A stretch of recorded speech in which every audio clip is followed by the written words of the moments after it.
Introduction to the Phantom Empire. 2037, Earth. The Phantom Empire is becoming increasingly powerful and has developed into a digital virtual country with the aim of protecting privacy and freedom, and anonymity as its cornerstone. The Phantom Empire brings together hacker wizards, builders, tech lunatics, financial operators, art creators, outstanding talents, hunters, assassins, and criminals. Here, innovation and wealth intertwine, wisdom and challenge dance together, evil and conspiracy breed, justice and power clash. The physical countries in the real world feel the powerful threat of the Phantom Empire. They form alliances, hire Interpol and slaves from the AMIX system, and attempt to identify the real names of the 8 elders who control the highest power of the Phantom Empire in the real world, in order to subvert and dismantle the anonymity foundation of the Phantom Empire. During the investigation, various dark scenes and scandals of the Phantom Empire gradually surfaced. The slaves of the AMIX galaxy also deeply realized the complex human nature of Earthlings. Are you ready? Stepping into this mysterious and magical realm, embark on a wonderful journey to explore and uncover the truth behind the Phantom Empire. The door of the Phantom Empire is open, waiting for your brave steps. Label: Science Fiction plus Investigation, Revelation plus Logical, Reasoning plus Political, Conspiracy plus Aliens plus Conspiracy, Theory plus Friendship plus Family plus Love plus Metaverse. Chapter 1. First Arrival on Earth. You are listening at novelfull.audio. The silver-gray ARF small transport spacecraft slowly landed in the black velvet-like night sky and anchored in a sparsely populated depression in the Earth's Rocky Mountains. The middle of the spaceship presents a spherical protrusion, with a smooth and seamless silver-gray surface that is seamlessly integrated. The edges are streamlined and narrowed into a perfect arc, like sharp blades that can harm people. The faint light blue halo forms a flat circular radiation that radiates out, like Saturn's halo surrounding the entire spacecraft, like a small planet. In this dark night, no one would notice a spaceship quietly landing on Earth. The spaceship quickly entered the hard rocky ground, creating a black gap that served as the base for the ARF Starlings on Earth and the transit station for the Star Slaves. Why did the ARF Star authorities transport Star Slaves to Earth? For what purpose?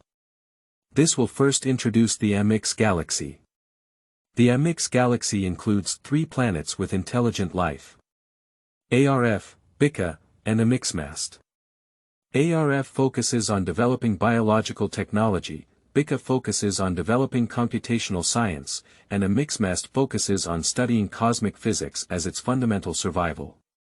Due to close cooperation and technological trade among the 3 planets, the AMIX galaxy discovered Earth early on.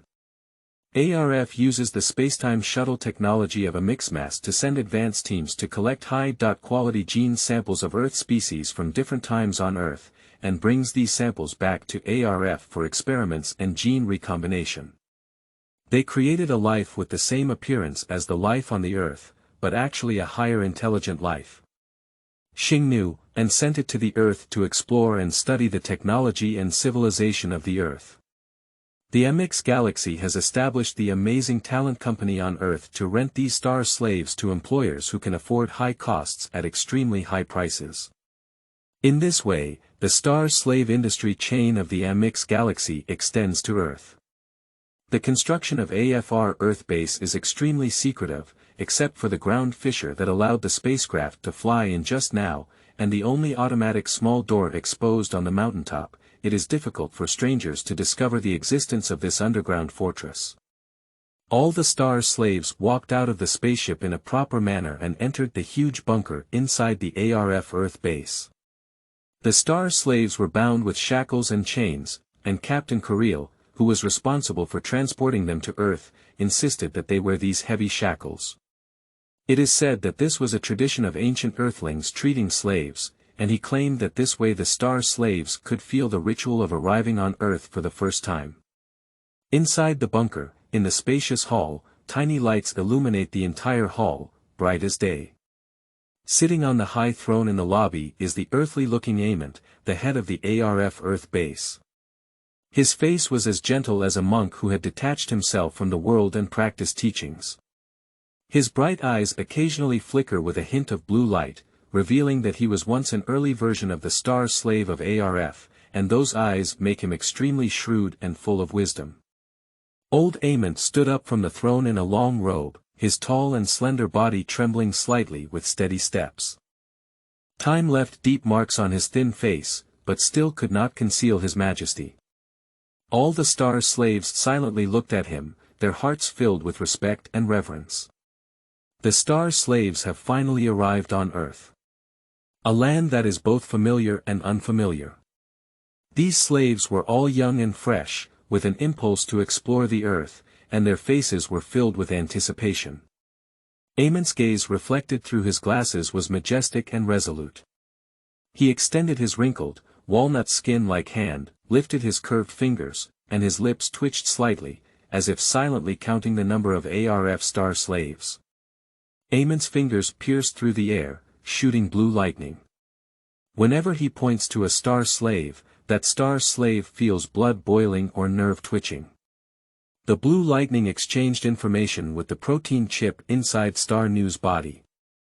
When ARF stars produce star slaves, they will implant protein chips into certain parts or parts of their bodies to prevent them from escaping. There is a vast sea of people on Earth, but as long as Shenyou still carries protein chips, there is no need to worry about not being able to find them. Protein chips also serve as trackers. It is common to implant chips in the brains of most star slaves, but they do not know where other protein chips are hidden in the body, in which blood vessels, nerves, or even bones. Although they know that their brains contain chips, no star slave would be foolish enough to cut open their heads and risk their lives to remove protein chips from their brains. Ament, on the other hand, read the protein chip information in each slave's body through blue lightning and stored this information in his own mind. 81 star slaves, all quite a few, Ament. Get ready to sign for them. Captain Kuriel waited for Ament to finish counting the star slaves and walked up from beside them. He handed over his tablet and scanned Ament's fingerprint to record the signing information. Captain Kuriel was also made to look like an Earthling because he was responsible for the transportation routes between the ARF planet and Earth for many years. Kuriel, your appearance hasn't changed at all. I remember when we first met, 100 years had passed on Earth. Ament smiled and exchanged pleasantries. People on the ARF star will never grow old, the captain sneered, but every time we meet, you grow old and look like nothing. What's the use of upgrading from a star slave to a noble title? The meaning of life lies in its ups and downs, with an end. Childhood, youth, old age, aging, and death form thrilling trajectories. Ament calmly responded, not expecting Captain Kuriel to understand his perspective. Kuriel turned around and faced a group of immature and young star slaves. He took a deep breath and his fierce gaze swept over every star slave present. He wanted to play the role of a majestic slave owner as well as possible, record a video of handing over and admonishing the star slaves, and then hand it over to the ARF star authorities. Listen to the children, his voice sounded like a sharp blade. Don't think that once you arrive on Earth, you can live like real Earthlings and escape the control of ARF planet. He is like a wealthy slave owner who owns all these star slaves and stands out in front of them. Don't think that if you have ARF human blood flowing in your veins, you can live forever. Whether you can survive depends on your willpower, action, and cell repair ability. Your identity, just like your DNA sample, is not recorded in the database of Earthlings. Do not let Earthlings know that you have ARF lineage, otherwise you will become mice in the laboratory. As greedy Earthlings studying genetic technology, your blood will become the blood of those Earthlings who want to try to obtain immortality, and you will become a hematopoietic machine. Don't try to escape. You all have special recognition devices implanted in your bodies, and ARF and AMIX galaxies can track you at any time. Once you complete each assigned task, you will have a brief period of free time. When you are excellent enough to continuously complete various tasks. When you accumulate enough task points, perhaps you can break free from your slave status and the protein chips loaded in your body will be removed. But please remember, the prerequisite for all of this is that you must complete the task assigned to you. After listening to Kuril's words, the star slaves looked worried. They know that what Kuril said is true. Coming to Earth, each of them inevitably becomes a machine that completes tasks. Completing tasks is their lifelong pursuit. Kuril stood in front of a row of gray-faced star slaves, while AMIX stood still to the side. You, the star slaves, have come to Earth not to enjoy life, but to fulfill your obligations for ARF. You must complete all work tasks, even if it means risking your life. Don't think you are perfect. ARF deliberately created your weaknesses and flaws, and know how to deal with each of you. So don't try to be cautious about running away, otherwise you will face terrible consequences of punishment. Kuril's voice echoed among the star slaves, making them feel helpless and hopeless. The faces of the star slaves showed fear and doubt, but Kuril didn't care.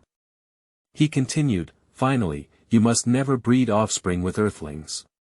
Your genes are superior to those of Earthlings, but we cannot merge with them, otherwise monsters or mutants will be born.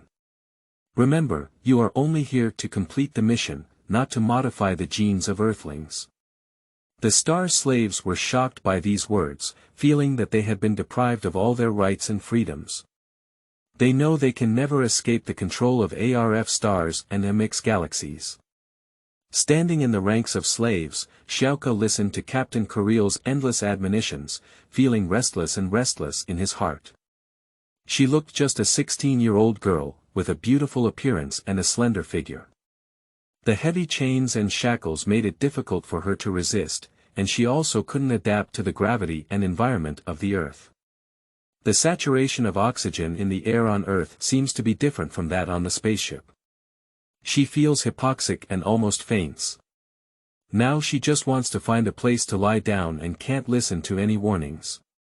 Sean, standing beside her, immediately helped her and worried that she would fall. Are you okay? She can hold on for a while, she said weakly, as she had just woken up from the spaceship's hibernation chamber and had not had time to replenish her nutrition. She felt a lot of discomfort and her strength gradually withdrew from her body. Captain Kuril's haughty admonition sounded in her ear like the buzzing of a machine, and the noise came, tormenting her nerves. You have come to Earth with the mission of the ARF star. Remember, obeying orders and completing tasks is your responsibility. Perhaps one day, you will break free from slavery and become true nobles, like AMIX the Elder, or even become commoners, which is good. In short, this is your lifelong goal. To strive to complete every task, and ultimately break free from slavery and become free men. No one in the star slaves led the way in cheering, and a burst of applause erupted. Along with the applause, there was a clear and clanging sound of metal chains colliding. The sound echoed in the hall, one after another, like a chaotic farce. AMIX stood on the side, concealing his inner unease with a calm face. He was worried that these slaves would be attracted by the sounds and pleasures of the Earth as soon as they arrived, and would rebel for freedom. You live below. The box in the corner has prepared simple food and drinking water for you, said Kongbai Creek proudly. He pointed to the cave at the bottom of the bunker, where dense capsule compartments piled up layer by layer, like white coffins, forming a small mountain, allowing the cave space to be fully utilized. Kongbai Creek is a star slave stationed at the ARF Star Earth base. During the gap period when the Amazing Talent Company did not assign him a mission, he was sent back by the base to train these new star slaves and teach them various rules for survival on Earth. He is responsible for arranging meals, daily routines, and training sessions on Earth for these new star slaves to help them better cope with life on Earth. Are we staying here? Xianlan asked provocatively, did you make a mistake? Are you sure you're not abusing us? The conditions here are like this. You have just arrived and are the lowest level star slaves, so you can only stay here. If you want to live well, you can only wait until you have the ability to complete the task sent by the Amazing Talent Company. After the star slave level rises, you are qualified to make demands. Kong Baishi's disdainful eyes scan Xianlong, the star slaves in front of him, waving his whip and throwing it on the ground, making a crisp sound. It seems that whoever doesn't listen will be whipped on. He used to come from the lowest level star slave, and his instructor treated him the same way. This is even worse than the conditions on the spaceship, Xianlong complained incredulously. Xiaoke tugged at Xuanlong's clothes and whispered, "Stop arguing." Indeed, Kang Baxi was right. The lowest level star slave had no right to make any demands or express any dissatisfaction with the base. Sean next to Xiaoke also coughed and gave Xianlong a wink, urging him to hold back and not cause trouble. Kongbai creaked threw a ball of wire and a pair of pliers onto the ground of the cave, gesturing. The shackles and chains that were untied are placed in the iron box next to the wall, recycled, and transported back into the spaceship. 81 star slaves each took action, cutting the iron wire with pliers, inserting it into the lock hole, and opening the heavy chains and shackles on their bodies. This is the beginning of their new life on Earth. ARF Earth Base. The capsule compartment was pitch black, with only a few scattered small night lights emitting a faint and dim light. Xiaoke's sleep is always restless. After leaving the hibernation pod on the spaceship, she was plagued by a series of nightmares. In the darkness, she heard the wild roar of mutated monsters constantly ringing, and then she ran wildly in a vast expanse of ruins, trying to escape the chasing creatures. She stumbled on a stone, fell to the ground, and blood gushed out of her knees, as if heralding some ominous warning, making her heart palpitate. She suddenly felt a piercing pain like an electric shock and woke up with a start. She opened her eyes and tried to move her hands and feet, only to find herself trapped inside a closed space. Occasionally, there was a faint light in the darkness, and in an instant, she forgot where she was, unable to distinguish between dreams and reality. The small yellow lights around her flickered like fireflies, and she was sweating profusely. It was only then that I remembered that I had come to Earth and lived in a small capsule compartment in an underground bunker. She emerged from the capsule compartment, jumped down, and landed on the ground of the cave. She saw the atomic clock embedded on the cave wall indicating that the time was 4:32 in the morning. She tiptoed towards the corridor outside the cave. Try to avoid disturbing the sleep of other star slaves as much as possible. Passing through the corridor, she followed the fluorescent markers on the wall and explored the maze of the underground bunker at the base. Check the room labels one by one. Sightseeing warehouse, laboratory, training room, library. She stopped at the entrance of the library, lightly tapping the information reader with her palm, and the door immediately opened. The library has a vast collection of books, all digitized. She started the computer and searched for relevant information about the Earth. After a long interstellar journey, the Earth knowledge she learned on ARF may have become completely outdated. She needs more information to bridge the huge gap between time and space. She opened a computer and eagerly studied and absorbed various information about the Earth. In 20XX, the Earth experienced nuclear war, viral epidemics ravaged the world, and wars between humans and super-artificial intelligence in some developed countries were also common. Severe pollution and diseases have led to mutations in some organisms and human species, and the polarization on Earth is becoming increasingly severe. Some impoverished areas have become desolate, like ruins and garbage dumps, disorderly and chaotic. In other regions, the atmosphere of a metropolis permeates, with towering silver buildings densely expanding into a pale and lonely sky. Some buildings even seem to hang upside down from the sky, displaying astonishing beauty and design sense. Various flying machines shuttle at high speed in the sky, with and without wings, freely flying back and forth, just like the birds freely roaming in ancient forests. However, these are just appearances. Although the Earth appears bright and abundant in resources, technological development has been stagnant for a long time, and the growth rate of technology is also slowing down. The technological singularity predicted by scientists has not yet arrived. The reason behind this is due to human fear of super artificial intelligence. They are worried that these super intelligences will eventually dominate humanity, causing everything to lose control. The screen flashed like a lantern. Ugly and strange plants grow on the land contaminated by radiation, and animals become strange and sickly. The smell of death is spreading.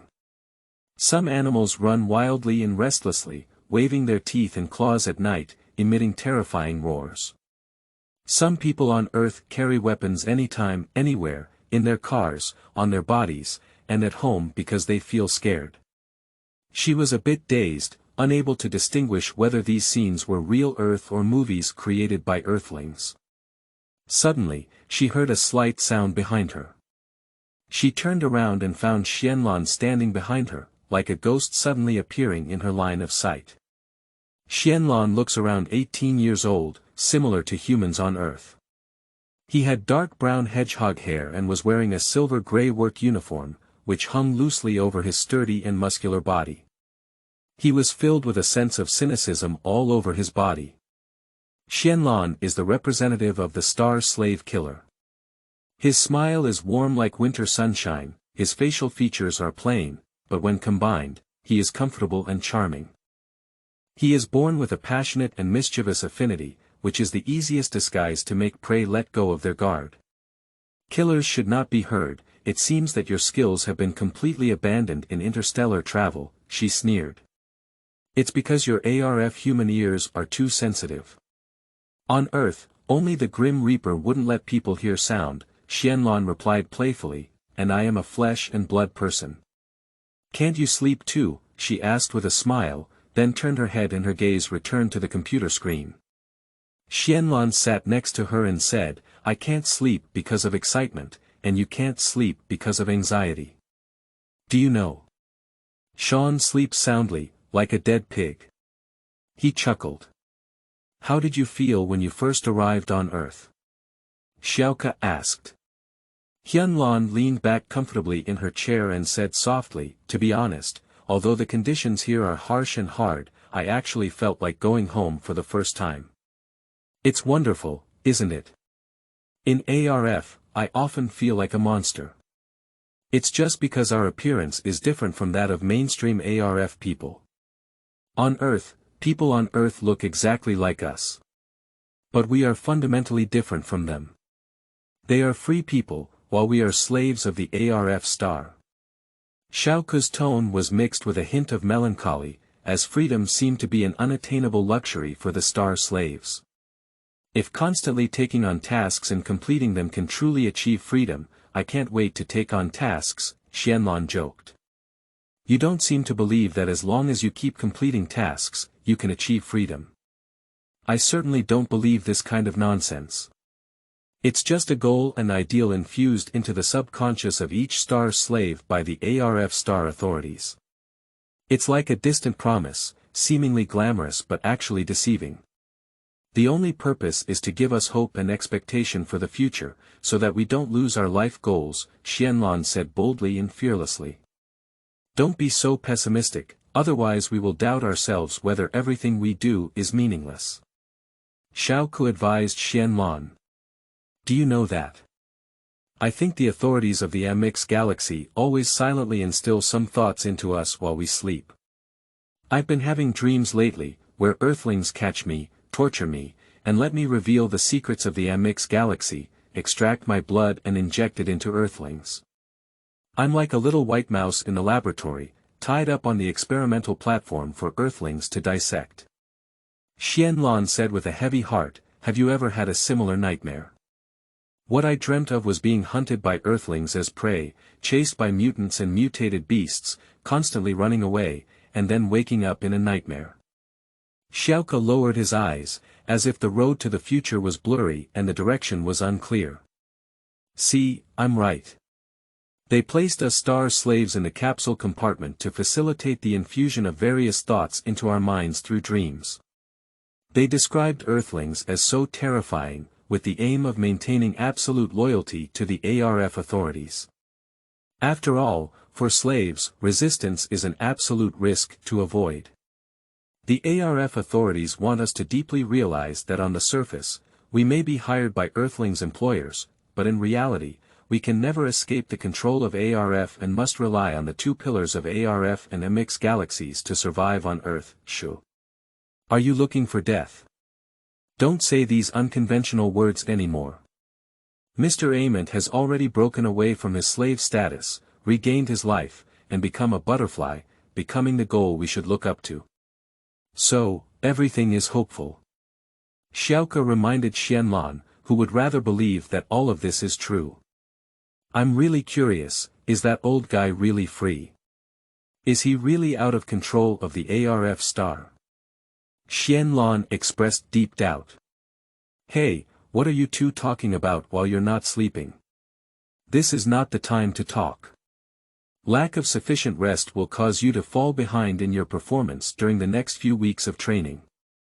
Find Shenyou on www.zayashuan.com. Sean suddenly appeared behind them, looking as if he had not yet woken up from a dream, rubbing his sleepy eyes, and his thick hair was disheveled like a chicken coop. He made a face at them. Sean, Xiaoke, and Xianlan are close allies among the new generation of star slaves. Sean was trained as a research and logistics personnel at the ARF Earth Base and is proficient in biological and computational science technologies. We are exploring our own future destiny. What will happen if we fail to complete the tasks assigned to us by the base? Xianlan joked casually. I know you want freedom, but it's still too early, and the path to freedom may be endless. If star slaves cannot complete their tasks, their value will gradually diminish.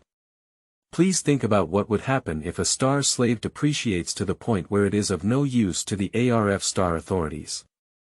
Sean cleverly guided the conversation, implying a deeper meaning. Is it like dealing with garbage to dispose of the star slave? Xianlan exclaimed. What do you say? Sean did not deny it, and the answer was about to be revealed. They seemed to have no other choice but to complete the task. Three close allies continued to conspire and plan their series of actions. Sean tried every means to stay by Mr. Amon's side, become his assistant, win his trust, and obtain all the intelligence from the ARF Earth Base as much as possible.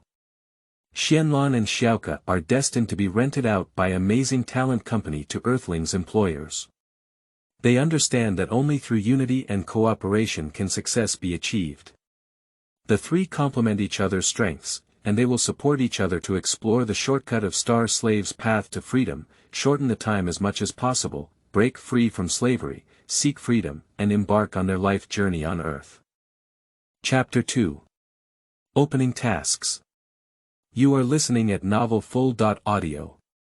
Section 1. Rushing to a new battlefield.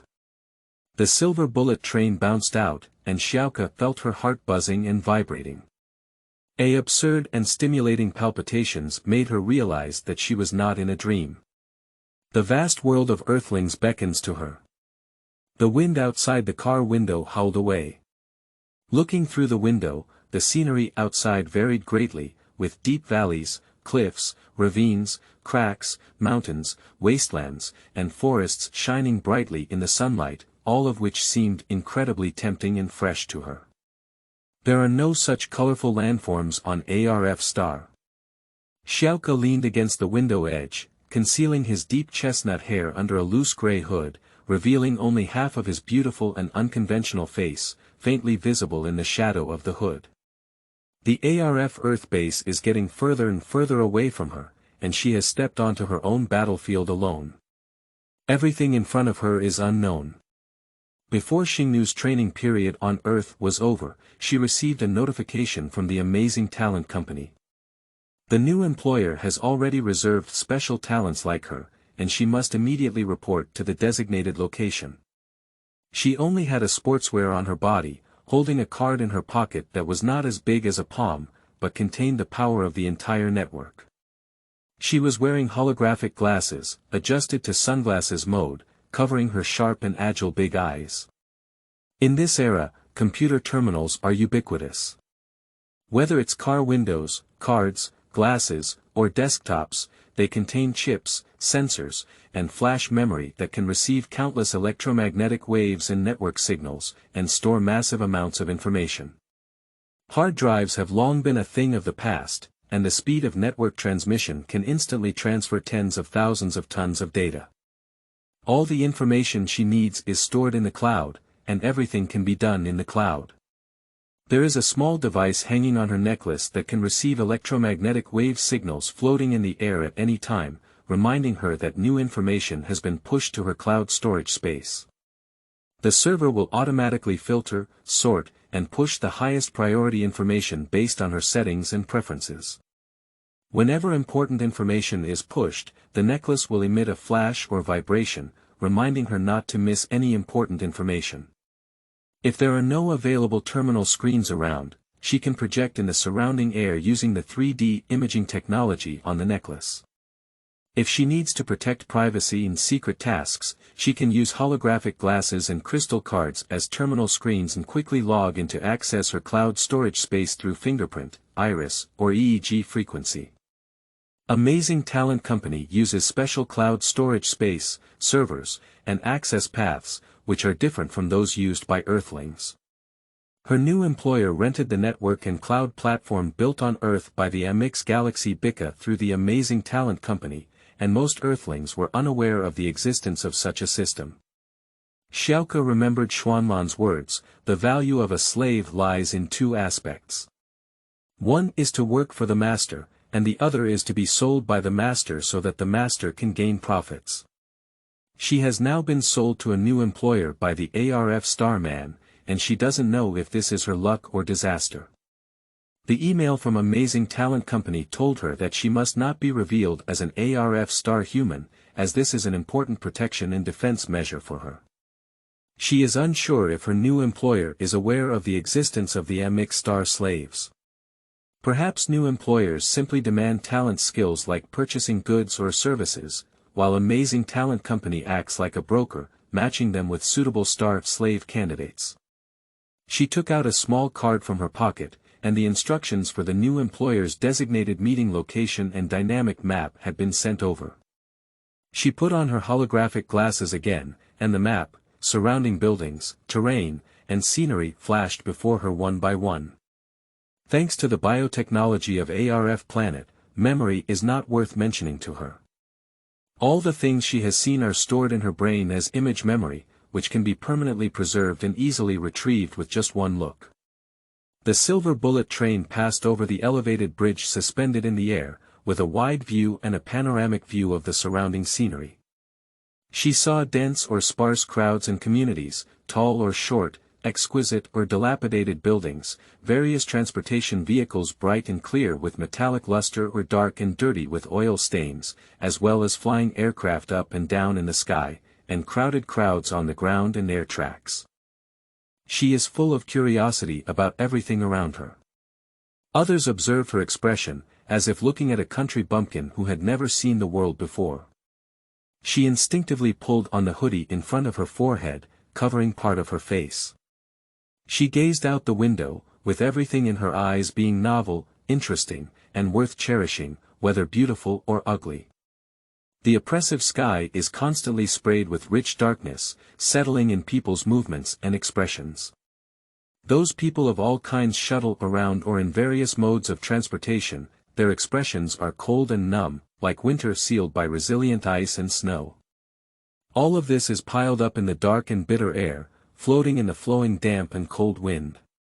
Dozens of dust and particles adhered to the water vapor, and every breath seemed to hit her lungs, allowing her to hear the echoes echoing within her delicate body. Thanks to the ARF Star Man, as a star slave, she has a delicate perception of various energies in nature that is many times greater than that of Earthlings. Just as a bullet train was hurriedly stopping at the platform, a flying object passed by in mid-air, forcing the train to apply emergency brakes and stop early. Although she reacted sensitively, she couldn't avoid the fate of her forehead lightly hitting the window glass. Her perception of pain and danger is also many times greater than that of Earthlings, which is also the most vulnerable flaw of the Star Slave. The pain amplification effect. With just one slight collision, she felt immense pain and almost fainted. She tried her best to control the expression on her face, unwilling to let her fellow passengers see her strange reaction. She always forgets to take medication that suppresses the pain nerves. Attempting to behave like a normal Earthling would require a strong dependence on the ARF* slave's pill, which is also a means for the ARF* authorities to control the star slaves. When she arrived at the station, she stood up suddenly and jumped off the car like an arrow, heading straight to her destination. As a slave, her daily physical activity is strictly required to maintain a healthy functioning of her body, improve muscle strength and speed, and keep her brain running at high speed. The daily exercise and mental training data are recorded by protein chips and transmitted to the data center of ARF* base. Once the standard cannot be met, the system will lower her slave value curve parameters and level, and issue a warning. Once the value curve falls to a specific indicator, it means that the value of this star slave is devalued. If it continues to decline, the slave's level will become lower and even negative. She arrived at her destination according to the guidance on the map on her holographic glasses. Section 2. New partner Casso. This is a strange building hanging in the air, with a simple and sharp design, exuding a mysterious beauty that seems to disappear, like a spaceship ready to set sail at any time. This place is clearly a temporary meeting place because as a permanent office location, it is too flashy.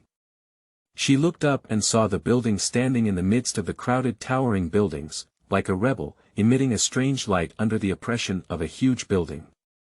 After facial scan confirmation, the door automatically opened and allowed her to enter smoothly.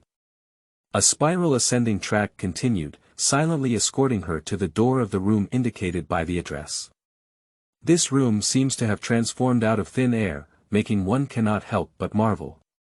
Stepping into the door, you can see through the glass door. A disheveled young man sat in front of several fluorescent speeding computers. His messy and soft short hair was like a bird's nest, with a few strands of light red blood in his eyes, making him look like he hasn't slept for a long time. When he occasionally blinks, Xiaoka captures a faint green fluorescence around his eyes, which is not within the visible spectral range of human eyes on Earth.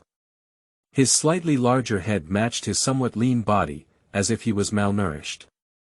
From the faint green light in his eyes and his well-trained slender and agile fingers, it can be inferred that he is a star slave of the Bika star man.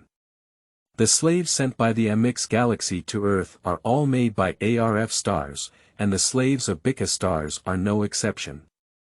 Bika star excels in microelectronics technology, radio, computational science, and network communication technology. The ARF star only created a slave's body in a highly configured mind, while the native Bika humans injected him with knowledge, training, and skills. That Bika star slave kept staring at the 7 screens in front of him for a moment. Seems completely immersed in another world. To him, tinkering with these computers and artificial intelligence devices is like a conductor conducting a symphony performance, or like an intoxicated pianist playing a beautiful sonata with his passion and delicate fingers. The surrounding music was passionate and powerful, with a strong rock flavor permeating the room. The sealed glass door cannot conceal the sound of heavy metal death. Suddenly, shadows filled the room. The young man's sharp gaze crossed the 7 screens in front of him and caught Xiaoka's gaze. After seeing Xiaoka, the music came to a sudden stop, as if the pianist had already finished playing the last climax, the perfect notes fell, and the air remained still. His elegant fingers waved in the air and gestured for Xiaoka at the door to enter, causing the glass door to silently open. "Hello, I'm here to meet Mr. Savely," said Xiaoka calmly. "Hello, Xiaoka, I'm Casso, your partner." Casso politely held Xiaoka's hand. His hands were as cold as the tentacles of marine creatures, creating a peculiar contrast with his playful face. "Where is Mr. Savely?" Xiaoka looked around, but all the glass doors and windows in the room were set to invisible mode, and she couldn't see anything behind the door. "Wait a minute." Casso intercepted Xiaoka's impatience. "Don't worry, although Mr. Savili is our leader in name, our true employer is the entity state government and its alliance of the Earth authorities, that is, the real-world nations alliance. Xiaoke looked up in surprise and said, "Are you saying the United Nations?" "The United Nations has long had little practical significance," Casso said nonchalantly. "It is just an organization established to balance the political interests of various entity countries. The League of Real-World Nations, on the other hand, was specifically established to deal with countries in the virtual digital world." "Have you heard of the Phantom Empire?" The Phantom Empire. Xiaoke remembers seeing the 3D billboard of the Phantom Empire on the bullet train. "Are you referring to the Federal Empire composed of those digital virtual countries?" Casso nodded and said, "That's right. The Phantom Empire is the biggest enemy of the real-world alliance of nations." "Do you know about the Phantom Empire?" Casso noticed her bewildered and confused gaze. "You come with me." Casso brought Xiaoke to the computer console. "Let me show you a 5D documentary about augmented reality that looks like a movie." Phantom Empire. Section 3. Mirage Empire Documentary. This is a brief account of the birth of the Phantom Empire. In that exotic land, people immerse themselves in the wonderful world of illusions, as if traveling through many years of history. The authenticity and uniqueness of their experiences are enough to make everyone intoxicated. Due to various problems with the physical governments of countries on Earth, such as poor governance, wealth disparity, resource inequality, strict hierarchy, limited speech, and rising crime rates, they have deeply threatened people's survival and safety. So, more and more heretics and dissidents gather in a digital virtual space, taking this opportunity to speak freely and discuss social injustice and various misfortunes faced by humanity. Over time, some people naturally gather together due to their shared political opinions, jointly establishing virtual countries and formulating corresponding governance systems, legal systems, and monetary systems. These digital virtual spaces span across countries and regions and are difficult to be regulated by the physical governments of various countries. At the same time, these virtual countries also provide various job opportunities for the public, committed to eliminating resource inequality and promoting the free flow of digital economy and physical trade in virtual space. This is a brand new era dominated by the virtual digital world. The machine voice of artificial intelligence synthesis continues to elaborate. Who controls the power of the Phantom Empire? This may be an eternal mystery. Perhaps it is someone, perhaps a group of people, or perhaps an abstract concept of wisdom. Just like a certain religious belief gathers a group of believers, the Phantom Empire is no exception. Who drove the development of the Phantom Empire? Perhaps everyone in it is difficult to explain, perhaps everyone plays a role in promoting the situation, or perhaps everyone is unconsciously contributing wisdom and strength to the Phantom Empire. The Phantom Empire is like a massive snowball, constantly devouring energy, becoming increasingly powerful, and possessing more and more resources. It constantly rolls and gathers more citizens, economic entities, and political entities. In the end, the Phantom Empire has become an existence that no government of any physical country on Earth can ignore, control, or eliminate. Only then do people truly realize the power and threat of the Phantom Empire. The governments of physical countries are beginning to feel fear.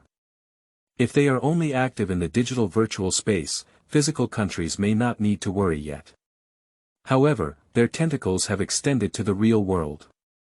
In the sound of machine synthesis, there seems to be a mysterious murmur echoing, the citizens of the Phantom Empire are hidden in the real world, and the governments of real countries consider certain members of the Phantom Empire as enemies, but they do not know who these enemies are because these enemies are hidden within the real countries, and some even have access to the intelligence of the core of the real countries. The enemies of these so-called physical states are mostly employed by the Phantom Empire, scattered in every corner of the Earth, forming an invisible and powerful huge network. You can imagine that a country's intelligence agent may be a double agent employed by the Phantom Empire, a bank's financial manager may be a thief of the Phantom Empire, specializing in the redistribution of wealth and resources. By the time you discover it, this person may have already evaporated from the human world and be carefree in a corner of the world with another identity. These events are easy for the Phantom Empire. How panicked would the governments of physical countries be? When they see the power and influence of the Phantom Empire constantly expanding, becoming impossible to ignore, control, and eliminate, that panic must have reached its peak.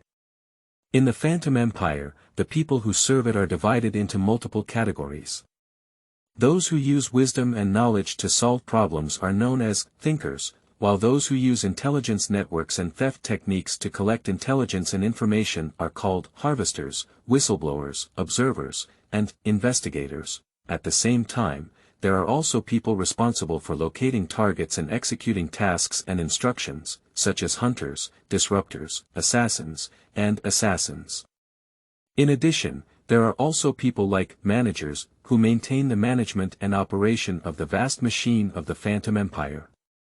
The Phantom Empire invests a large amount of funds to hire top scientists, geniuses, science lunatics, hackers, special operations personnel, and experts as educators and high-level advisors to train and guide various members of the Phantom Empire. Their goal is to combat the various control, management, and exploitation of national governance and the people by the real world's entity-state governments. Xiaoke lifted his head and stared at Casso, trying to get more information from his mouth.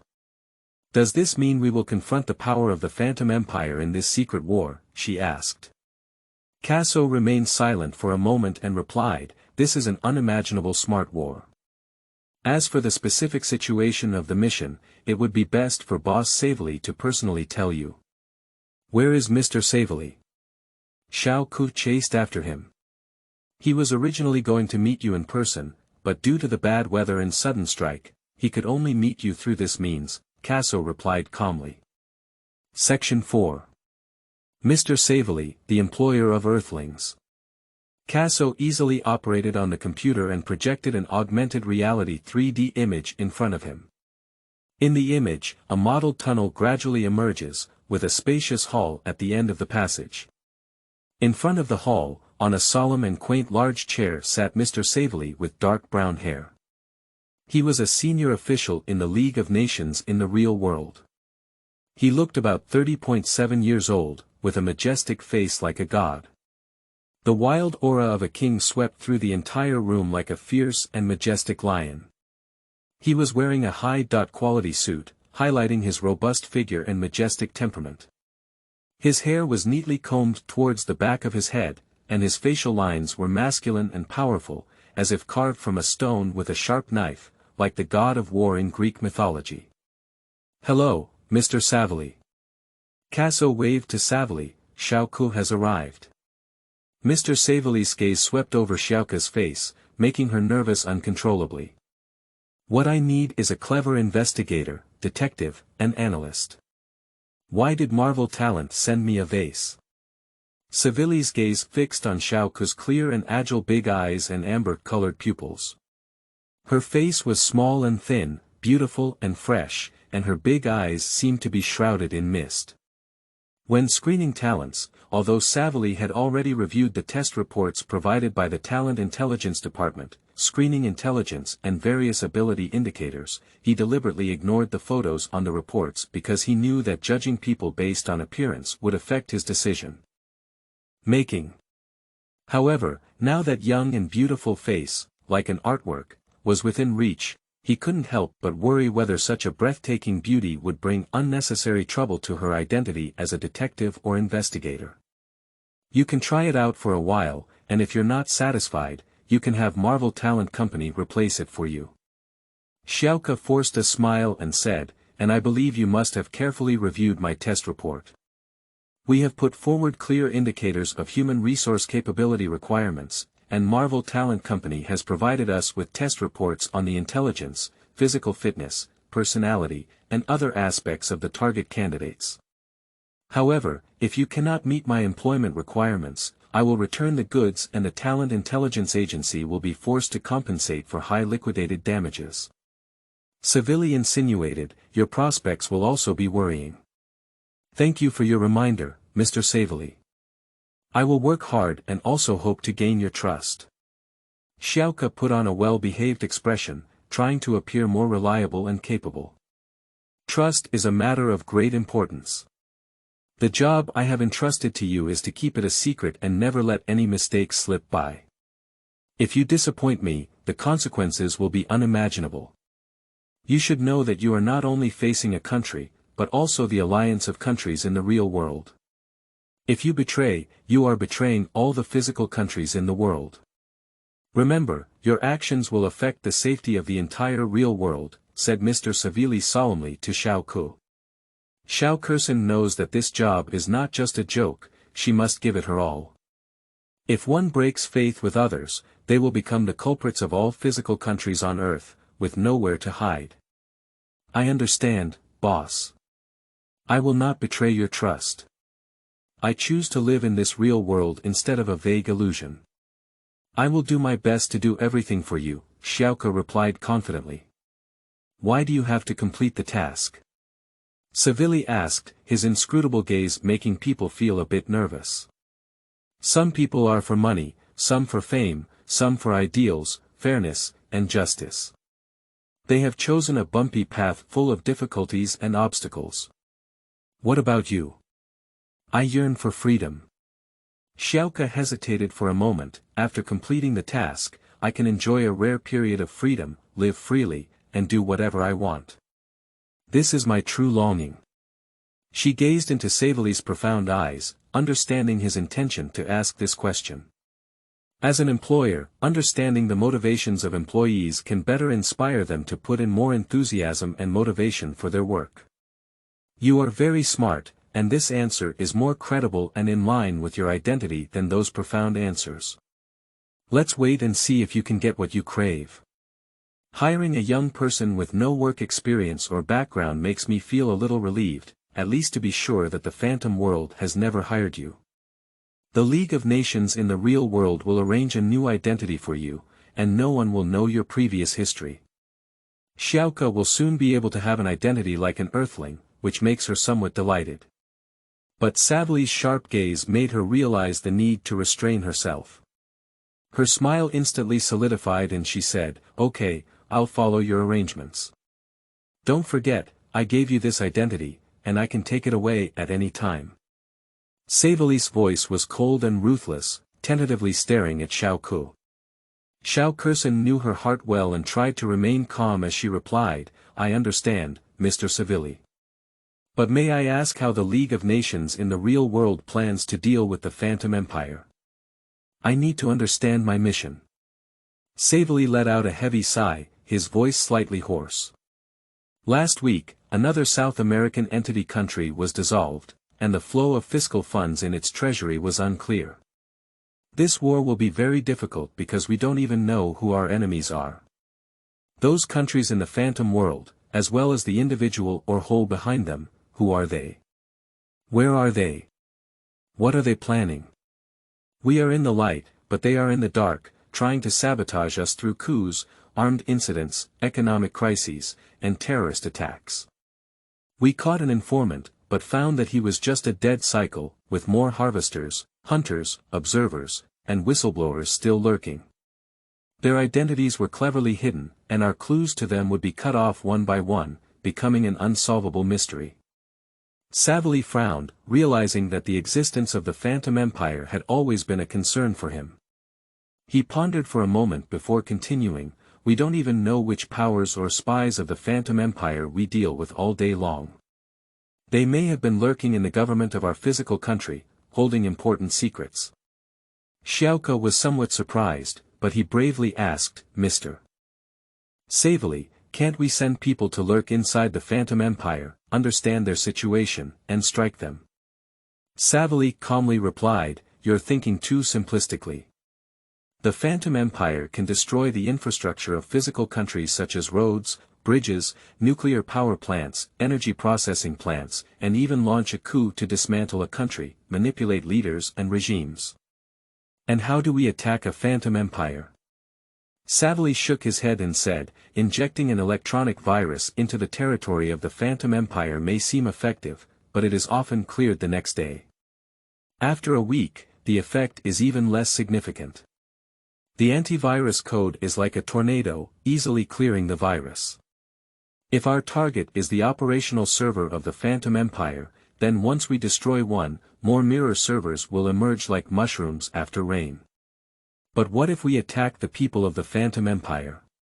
Mr. Savili said coldly, they are all virtual IDs, and advanced security measures have turned them into anonymous individuals. What does killing a virtual ID mean to us? What I mean by lurking is not simply attacking, Xiao Kobai said. It is about gaining a deeper understanding of the operation and management of the Phantom World. Why is the Phantom World so powerful? How is their security protection system built? Are there any loopholes? What does the Phantom Empire rely on to verify the identity of anonymous individuals? They also need to conduct currency transactions in the virtual world, and how does this money flow to the real world? If we want to attack the Phantom Empire, we must find ways to attack their entire operating system and destroy the cornerstone they have established. This is not easy, sighed Mr. Savili. We once sent people to infiltrate, but in that vast virtual digital space, human civilization and history have rapidly evolved and developed. The many small countries that make up the Phantom World have heads of state and parliamentary systems similar to those of physical countries. Various professions and roles thrive there. In the Phantom Empire, the establishment of virtual states is based on beliefs, hobbies, philosophical views, and political views, rather than being divided by geography and ethnicity.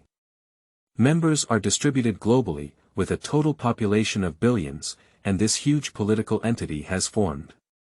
They have broken free from the traditional shackles of ethnicity and state by disrupting the real-world economic system and forming new countries, social communities, and cultures. These common beliefs, hobbies, wisdom, ideas, and political positions are deeply rooted in their hearts, making their alliances difficult to break down. How can countries in the real world have a chance of winning this tough battle? Xiaoka felt distressed in his heart. He didn't expect that as a little star slave, he would take on such an extremely difficult task as soon as he arrived on Earth. The saying goes, capture the thief first, capture the king. Perhaps we can try to find the rulers and managers of those countries in the Phantom World first, and reveal their true identities in the real world. This way, people may feel panic and doubt the foundation of trust in the anonymity of the Phantom World, Xiaoko pondered. Wise idea. Mr. Savili smiled slightly, this is exactly what we need. Catch the thief first, catch the king. We must first find the true leaders, managers, thinkers, and planners hidden behind the Phantom World. They are the brains of the Phantom World, maintaining its operation. Xiaoka fell into contemplation.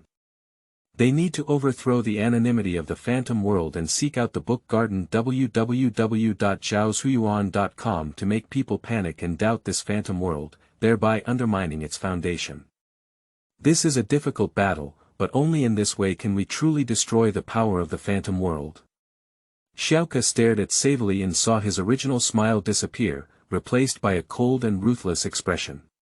After hesitating for a moment, she decided to express her own opinion, although this idea may cause displeasure. Revealing the anonymity of key figures in the Phantom World is one solution. However, in the long run, managers and thinkers are like flowing water that can be replaced at any time. Even if we defeat certain managers and thinkers, new characters will emerge. As human civilization continues to progress, new thinkers will be revered, and they will still promote their ideas, concepts, and perspectives in the Phantom World, influencing the public. She looked timidly at Mr. Savili. Our goal is to make the citizens of the Phantom Empire realize that even with anonymous identities, the alliance of nations in the real world can find them, capture them, and make them feel scared. Once people start to doubt the foundation of anonymity, they will no longer see the Phantom Empire as their refuge, and eventually people will realize that the Phantom Empire is just a dream, and humanity will eventually return to the real world.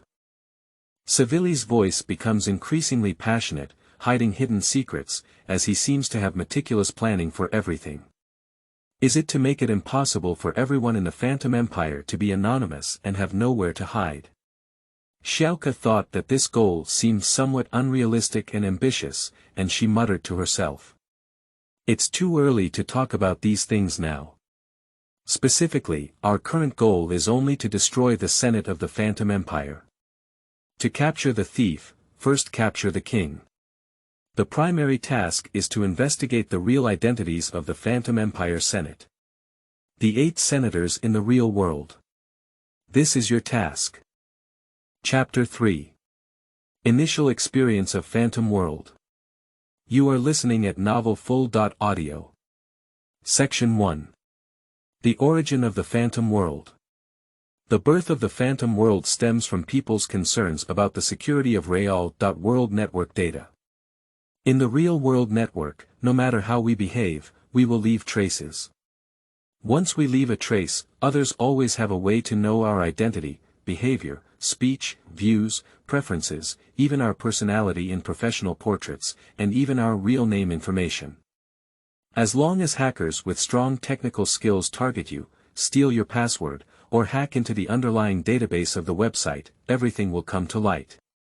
And once you leave a bad record on the internet and it is exposed in the real world, it may become an eternal stain on your life path. From now on, you will lose your privacy, be threatened, attacked, and become the target of public criticism. You may encounter ridicule and even face danger, being stared at by a pair of strangers. This is the drawback of the internet in the real world. Therefore, people need a completely anonymous network system. This anonymous network will hide your footprints, allowing you to freely communicate with any stranger and express your true thoughts without worrying about being stared at by anyone in the real world.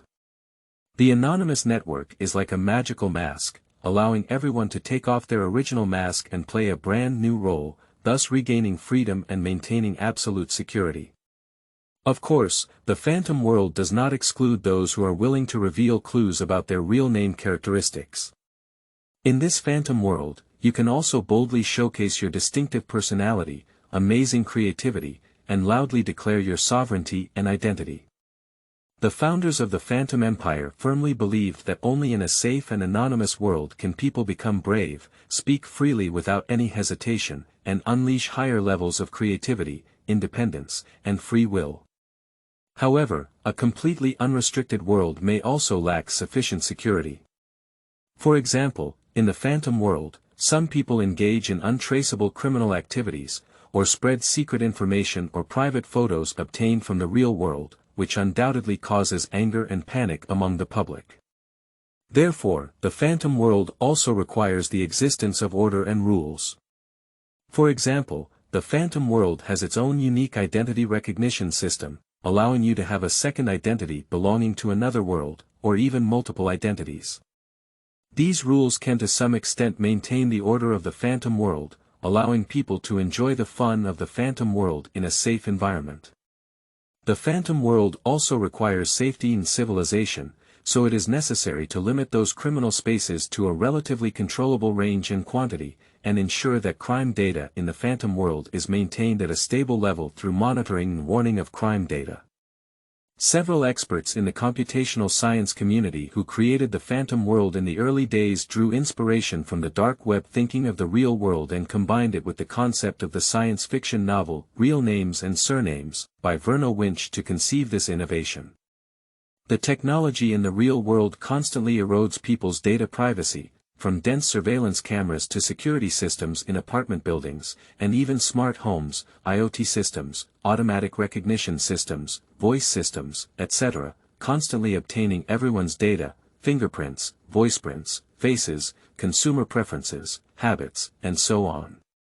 You can never hide it in the real world. People are like living in an invisible cage, with eyes staring at you everywhere.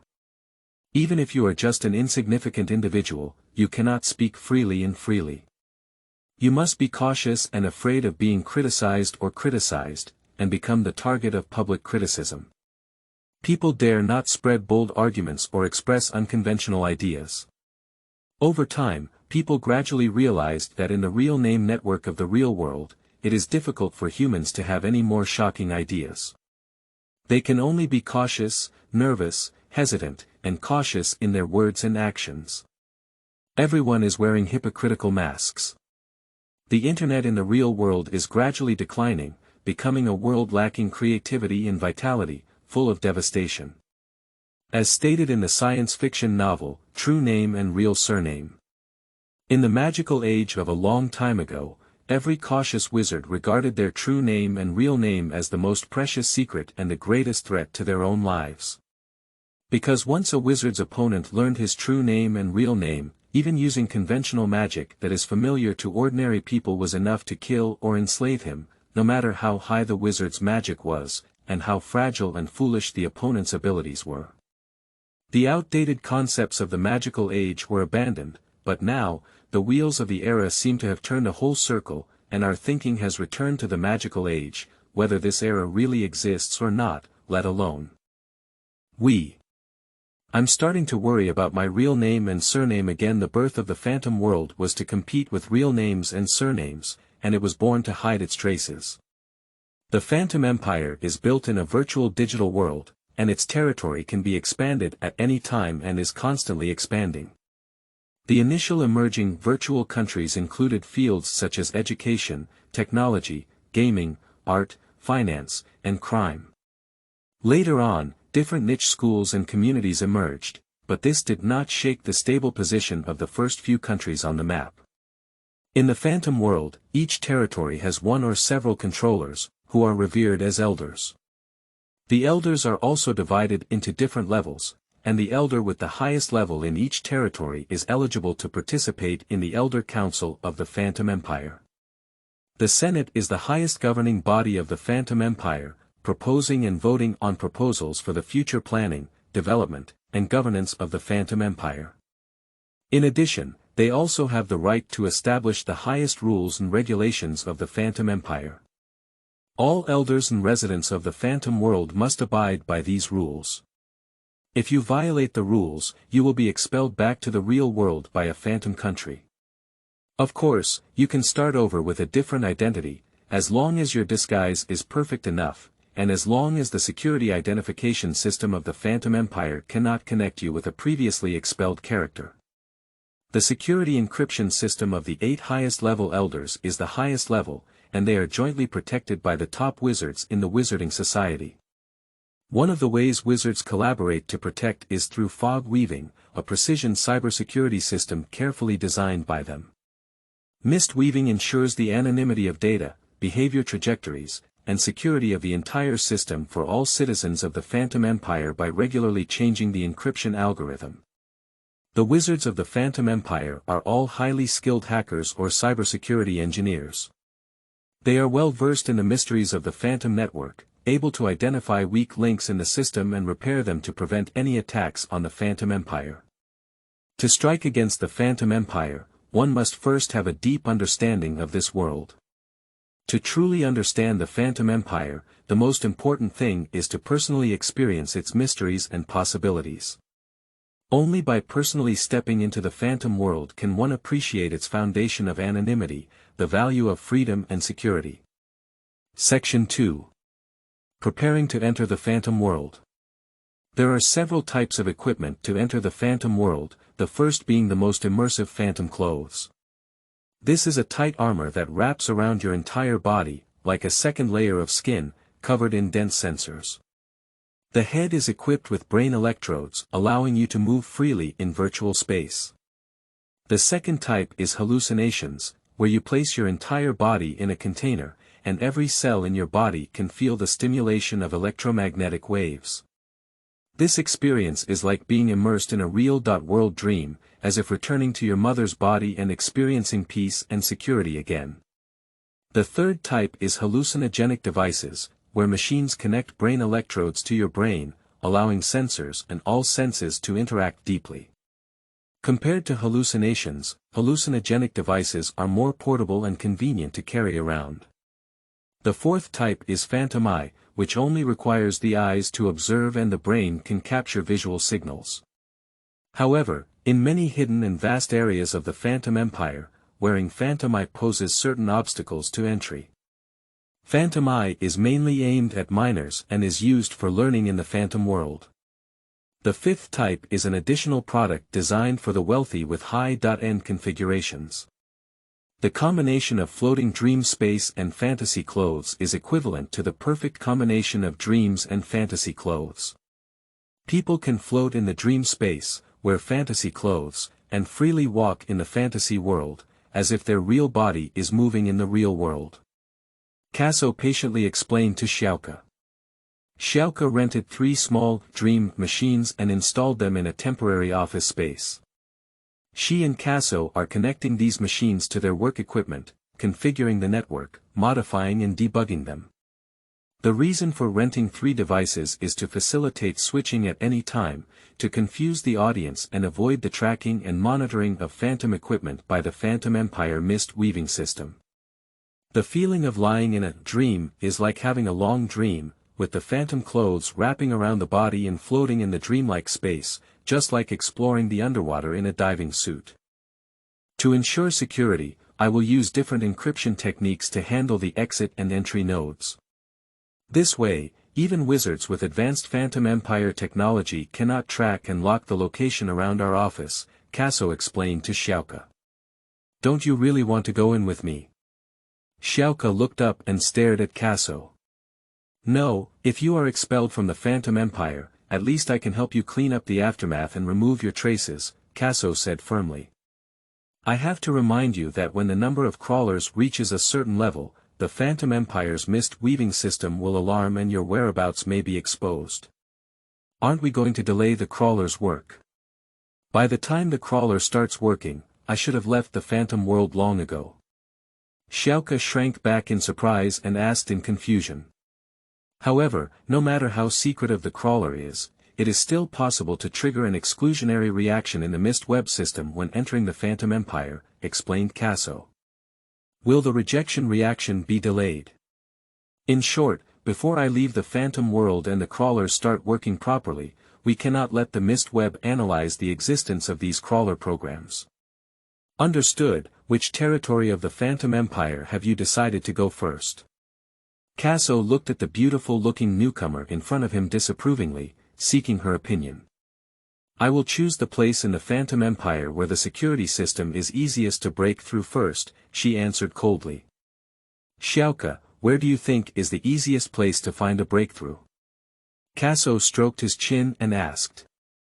I think the Dark Forest and Xinshan are the easiest places to find a breakthrough. Xiaoke gazed at the virtual map of the Phantom Empire on the holographic screen. Casso sneered and smiled. Xiaoke was too naive. He muttered to himself, how could this be possible? The Dark Forest is a gathering place for criminals, and the transmission of criminal information requires sufficient security. Xinshan is a financial world, and both financial and transaction security need to be guaranteed. The security defense systems of these two boundaries will only be more rigorous compared to other places, making them appear as solid as gold. I really don't know what Xiaoke thinks. However, out of politeness, he coughed lightly and said, why?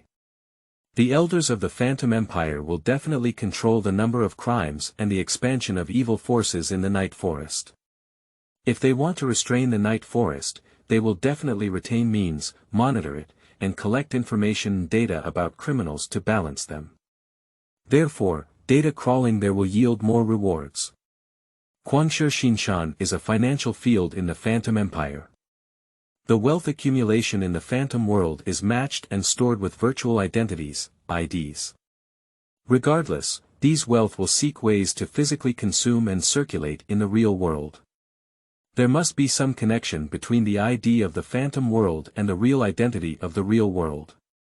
As long as we can understand the path and destination of money flow from the virtual world to the real world, it is possible to search for real names and surnames.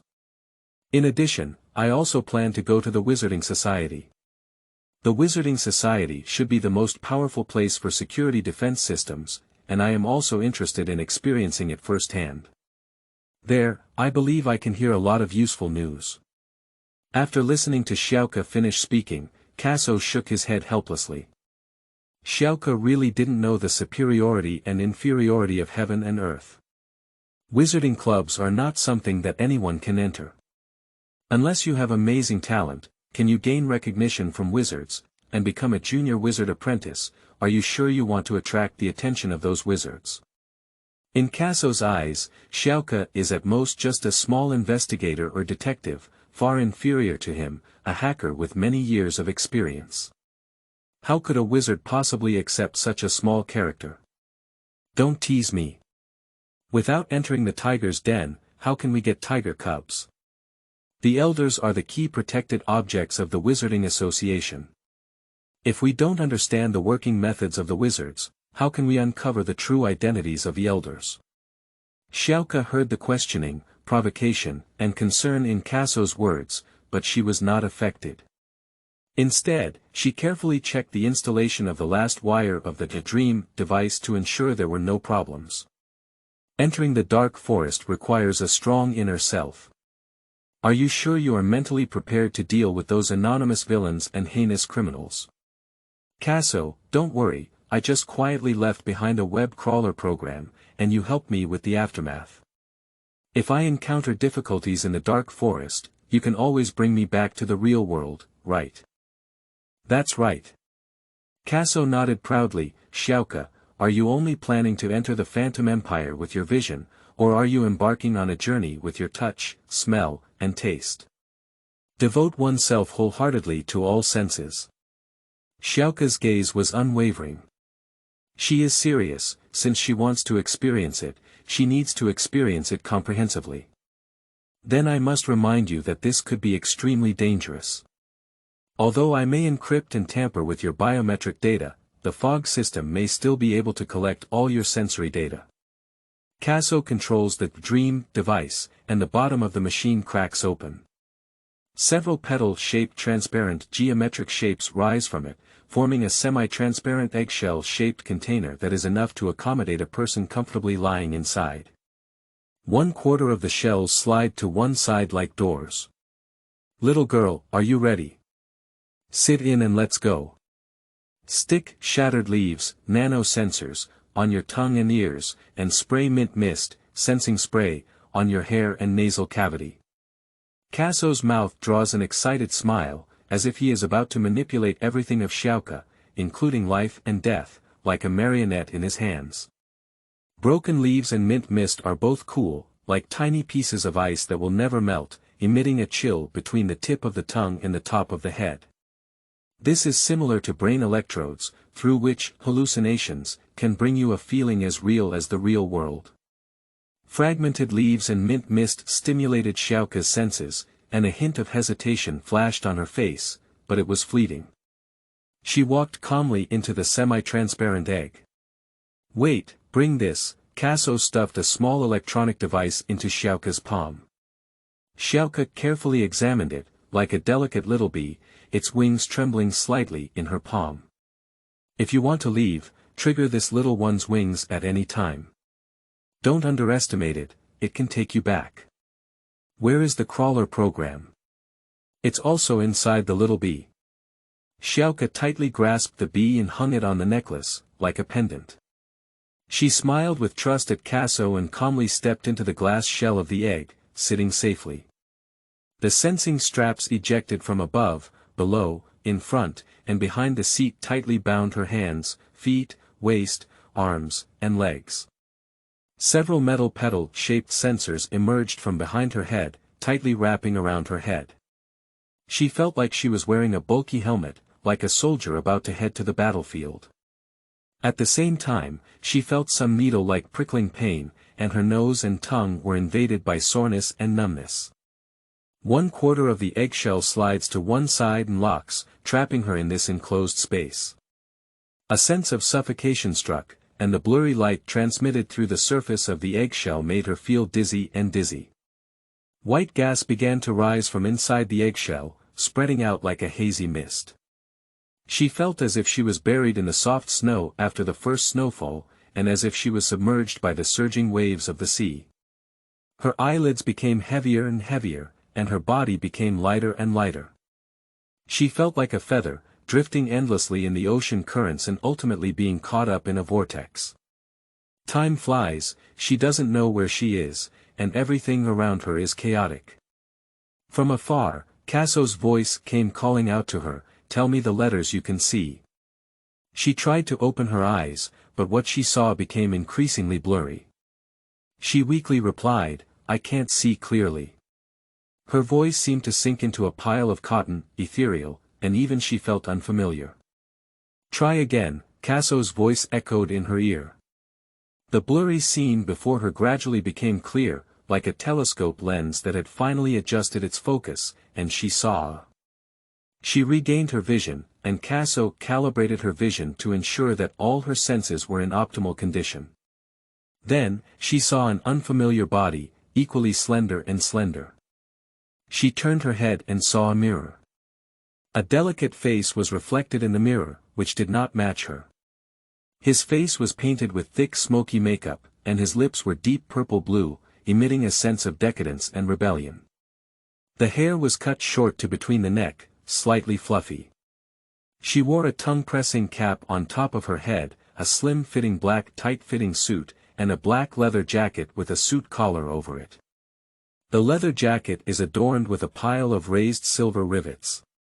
Tight jeans outline her slender leg contours, while she wears a pair of dark gray long leather boots. The silver metal iron chain hung on her slender neck, and she instinctively reached out to touch it, but the bee with its slightly trembling wings had become invisible. Her hands can touch it, but her eyes cannot see it. It goes without saying that the girl in front of her is the new image in the phantom world that Casso has chosen for her, a rebellious musician in a rock band. Casso's aesthetics are really unconventional. This style is not what she likes, it's too high. Profile. She looks like a girl full of anger towards the world and indifferent to everything around her. However, perhaps in the world of illusions, people are all competing for excellence and showcasing their individuality, which is more natural. Section 3. The first station of Phantom World. The scene in front of me suddenly changed, just like the glass curtain wall of Casso's office, which can create various wonderful scenery. Although she remained motionless, her surroundings had turned into a monotonous and dazzling white, like a wilderness, and she could not see the boundaries. In an instant, the wilderness turned silver again, and in the blink of an eye, she was already inside a beautifully decorated building. In front of her was a counter, with a dark-skinned man waving a seal at her, expressionless. Behind him was a heavy silver door, like the door of a bank vault. As Xiaoke approached, the expressionless man reached out his hand and stamped the words on the back of Xiaoke's hand with a seal, as if piercing a tattoo, causing a slight pain in the skin. He handed her a virtual ID card and she casually signed a name on it. This is the entrance node, and Casso's encryption technology is very excellent, making it impossible for the most sensitive hounds in the Phantom Empire to track her approximate position in the real world. "Welcome to the Phantom Empire, it's neither hell nor heaven, but it can fulfill your dreams," the dark-skinned man said in a casual and emotionless voice. Xiaoke stared at him with confused eyes. It was an AI virtual human, just a piece of code. The heavy metal door behind him slowly opened, and Xiaoke instinctively stepped into it. The machine made a sound, permission to pass, but fortunately, the little bee in her crawler were not detected. Her heartbeat was steady as usual, hiding quite well. Before her eyes lay a huge 3D map, densely packed and boundless. Even the tallest building was only as tall as a nail. She cautiously tapped the top of a building with her fingertips, fearing that the exquisite artwork would shatter. Suddenly, everything around her underwent a dramatic change, and the 3D map disappeared like magic. She looked around and realized that she was already inside the building. This is a solemn and dignified church, as if it has been quiet for centuries. The faint and fragmented light refracted through the stained glass windows and cast mottled shadows inside the church, bringing rare warmth to this open and cold place. Many people sat in chairs, listening to the pastor's sermon. The pastor's voice was calm and peaceful, making the soul peaceful. Xiaoke walked gently along the wall, touching the stone wall and feeling the vicissitudes of time settling on it, cold and rough. This kind of touch is so real, it is no different from her perception of the real world. She seemed to be in an ancient medieval era. In that era where she could only read from books and silently watch holographic 3D images from the internet. In an era where ruins were destroyed, now it has become so vivid that she is immersed in it and feels a surge of emotion in her heart. This is a feeling of regaining something lost, a feeling of breaking the boundaries of time. An AI virtual human handed her a psychological testing questionnaire, seemingly aimed at testing her interests and preferences. In order to confuse the audience, she almost checked all the options. The information from the questionnaire will be stored in the personal information and preference data system of the Phantom Empire, which is a great opportunity for her to spread her cute little crawler. She instinctively made the little bee on the collar have a close contact with the questionnaire. She pushed open the church gate with force, and the dazzling light stung her eyes. There are many phantom coins scattered in the fountain in the backyard of the church, and devout believers occasionally throw a few into it. She walked out of the church, and the people on the street walked casually, with various modes of transportation running on the road or in the air, indistinguishable from the real world. Suddenly, a person wearing a wizard's robe rode a broomstick past her at a flying speed, as if crossing time and space. Xiaoke carefully observed the pedestrians on the street. Although their faces were different, their facial features were carefully crafted, and their skin texture was excellent, both real and unreal, as if everyone was living in a beautiful new world. They may just be virtual faces created by the Phantom system to create a sense of realism in the Phantom world. She looked around and occasionally saw newcomers like her who had just entered the Phantom Empire for the first time, wandering aimlessly on the streets, exploring and observing, while others struggled to make a living here. Just like an old lady standing on the street corner, she keeps clicking on advertising rewards next to electronic maps and voice service systems, enjoying it tirelessly. She seems to be playing slot machines, but she doesn't need chips. As long as she clicks on 6 different ads, she can get 0.1 magic coins. The advertisement that was clicked bloomed in the air like fireworks, while the old lady greedily counted the magic coins she had obtained in her hand. The magic coins turned into stars and penetrated her palm, and the wealth counter on her hand showed that the number of magic coins continued to increase. In the world of the Phantom Empire, there is no concept of spatial distance. Where you want to go can be achieved instantly, just go back to the map, gently touch the place you're interested in, or even simpler, send commands through voice. The Phantom world only needs to capture your commands and you can instantly reach that location. There is no need for walking, no need for transportation, and wandering on the streets is meaningless. Xiaoke looked around and saw a scaled-down electronic map at the corner of the street. They may just be an inconspicuous floor tile, the size of a postcard. She saw the little boy waving his palm, and the entire map was like a magic spell, expanding to a huge size like a movie screen. He can freely pan, zoom, and zoom in, and achieve 2-dimensional to 3-dimensional conversion. In this world, efficiency has greatly improved, both in space and time. Everyone is like a magical magician, immersed in a magical world. Dark Night Forest, Xiaoke whispered. Section 4. Investigation in the Dark Forest. Within the territory of the Phantom Empire, there lurks a dark and unpredictable world of evil, known as the Night Forest. This territory is home to cunning individuals such as poachers, gangsters, thugs, assassins, thugs, and criminals who engage in underground transactions that are not visible to the sky. The ruler of the Dark Forest is the Elder Steward of the Phantom Empire. At the entrance of the Dark Forest stands a 3-dimensional portrait of the Elder Steward. In the portrait, Stewart combed his hair at the back of his head, revealing a plump forehead, a neatly trimmed beard, and a tall and imposing figure. His eyebrows are like 2 sharp willow blades, often tightly locked. There are 2 deep vertical lines in the center of his eyebrows, as if he always faces difficult problems. His gaze was deep and sharp, as if he could discern all tricks and mercilessly expose all deceit. The office of Elder Stewart was located at the top of a towering black tower in the dark forest. This black tower is the central landmark of the dark forest, and people call it the Soul Tower. There are two extremes of light and darkness in any world. Just like shadows always appear under the sun, the Phantom Empire is no exception. The territory ruled by the Elder Shenyou is precisely the dark corner of the Phantom Empire. To be honest, it is not easy to make these people obey management. On his jurisdiction, there are killer banks, underground banks, prohibited goods trading areas, drug trading areas, violent neighborhoods, and pornographic areas. He opened up a pathway for criminals and fugitives in the real world, providing shelter and hiding places where they could freely trade as long as they were registered citizens on his territory. Managing the dark forces means constantly facing provocation. The dark forest is full of chaos and provocation, as these dark forces often disobey management and their values are astonishingly similar. These people are naturally inclined to transcend various orders and rules, and they rely on fists and force to survive. Bloody conflicts and small-scale battles are not uncommon. These criminals are difficult to control.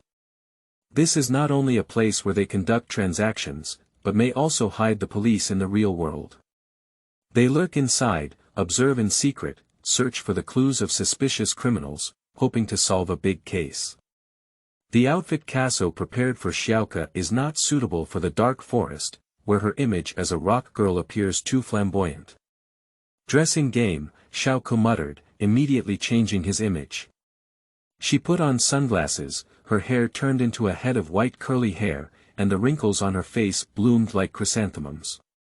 However, overall, she remained a slender and fashionable old lady, and the rock girl style immediately transformed into an old punk style. She walked alone in the narrow and dark Devil's Alley. A sense of shame and ugliness permeates here, always emitting a stale and bloody smell. The streets are dirty and old, and the walls are filled with various chaotic graffiti, as if the filth and darkness of the world for thousands of years have condensed here. The scenes of poverty, decadence, eroticism, bloodshed, ugliness, ferocity, anger, coldness, and cruelty are intertwined, showcasing the ugly side of humanity in various forms. In this scene, all the human sins you can imagine are presented in real form, like a chronicle of human sins. Xiaoke felt nauseous and bent down, almost vomiting. Welcome to the dark forest. A person wearing a black leather windbreaker stood by the roadside. His face was like a skull, with two holes in his eyes, as if it could absorb human souls. He wore a ghost badge on his chest, indicating his identity and status, indicating that he was patrolling the streets. "I'm Lair, Devil's Alley is the territory I manage," he confidently proclaimed. "Patrol? Are you a police officer?" Xiaoke asked in confusion. The dark forest doesn't need police. We have our own rules. It seems like you're new here. Maybe you need some help, Lyle replied. I'm going to the killer bank, Xiaoke coughed lightly, her back trembling gently, trying to make her voice and posture look like an old man. The killer bank is hiding in the most secluded corner of the street. We received news last week that we suspected the police were coming to collect the net, so we temporarily relocated. What are you doing there? Lair asked. Of course there is a need, Xiaoke shook his head and deliberately put on a silly look. Lyle's skeletal face sparkled with blue light in his eyes, and he carefully scanned Xiaoke's entire body. The virtual identity, anonymity, and encryption were perfectly processed. In the end, Skullface released her and handed her a virtual business card. She held the business card in her hand and in an instant, she had teleported to the counter of the killer bank. She was greeted by a handsome young man in a suit and leather shoes. He didn't seem like a ferocious person at all, but instead appeared loyal, cautious, and trustworthy. What can I do for you, respected lady? He said with a smile, with a respectful and courteous attitude, friendly and humble. His facial muscles moved smoothly and naturally, glowing with vitality. Fortunately, they didn't send a smart virtual human to receive me, and Xiaoke was very grateful in his heart. May I ask, what is the price for hiring a killer? How is it entrusted? Xiaoke pretended to flip through a magazine on the counter, which was a service list with various terrifying ways to die. She couldn't bear it anymore and covered her chest with her hands, trying to suppress the urge to vomit. Her fingers trembled slightly as she flipped through the magazine, quietly touching it with a little bee and uploading the hidden crawler information inside. We offer assassins of different professional levels for you to choose from, and of course, the prices are completely different. You need to provide us with photos, names, addresses, and a brief introduction of the target object in the real world to ensure that we do not accidentally kill them. The price depends on the specific situation of the target. If the target is a public figure, the price will increase by at least 10 times. We only accept payment with Phantom Coin, so you need to first open a Phantom Coin account and prepay 40% of the total amount. The remaining 60% needs to be frozen in the Phantom Coin co-managed safe in Guangshi, Xinshan. Different assassination methods will also have different quotes. After completing the task, we will provide photos and videos of the successful assassination, and you can also confirm it in the real world through various channels. Once confirmed, the Guangshi Xinshan financial system will directly pay the amount in the Phantom Coin joint safe to the killer bank. What if the assassination fails?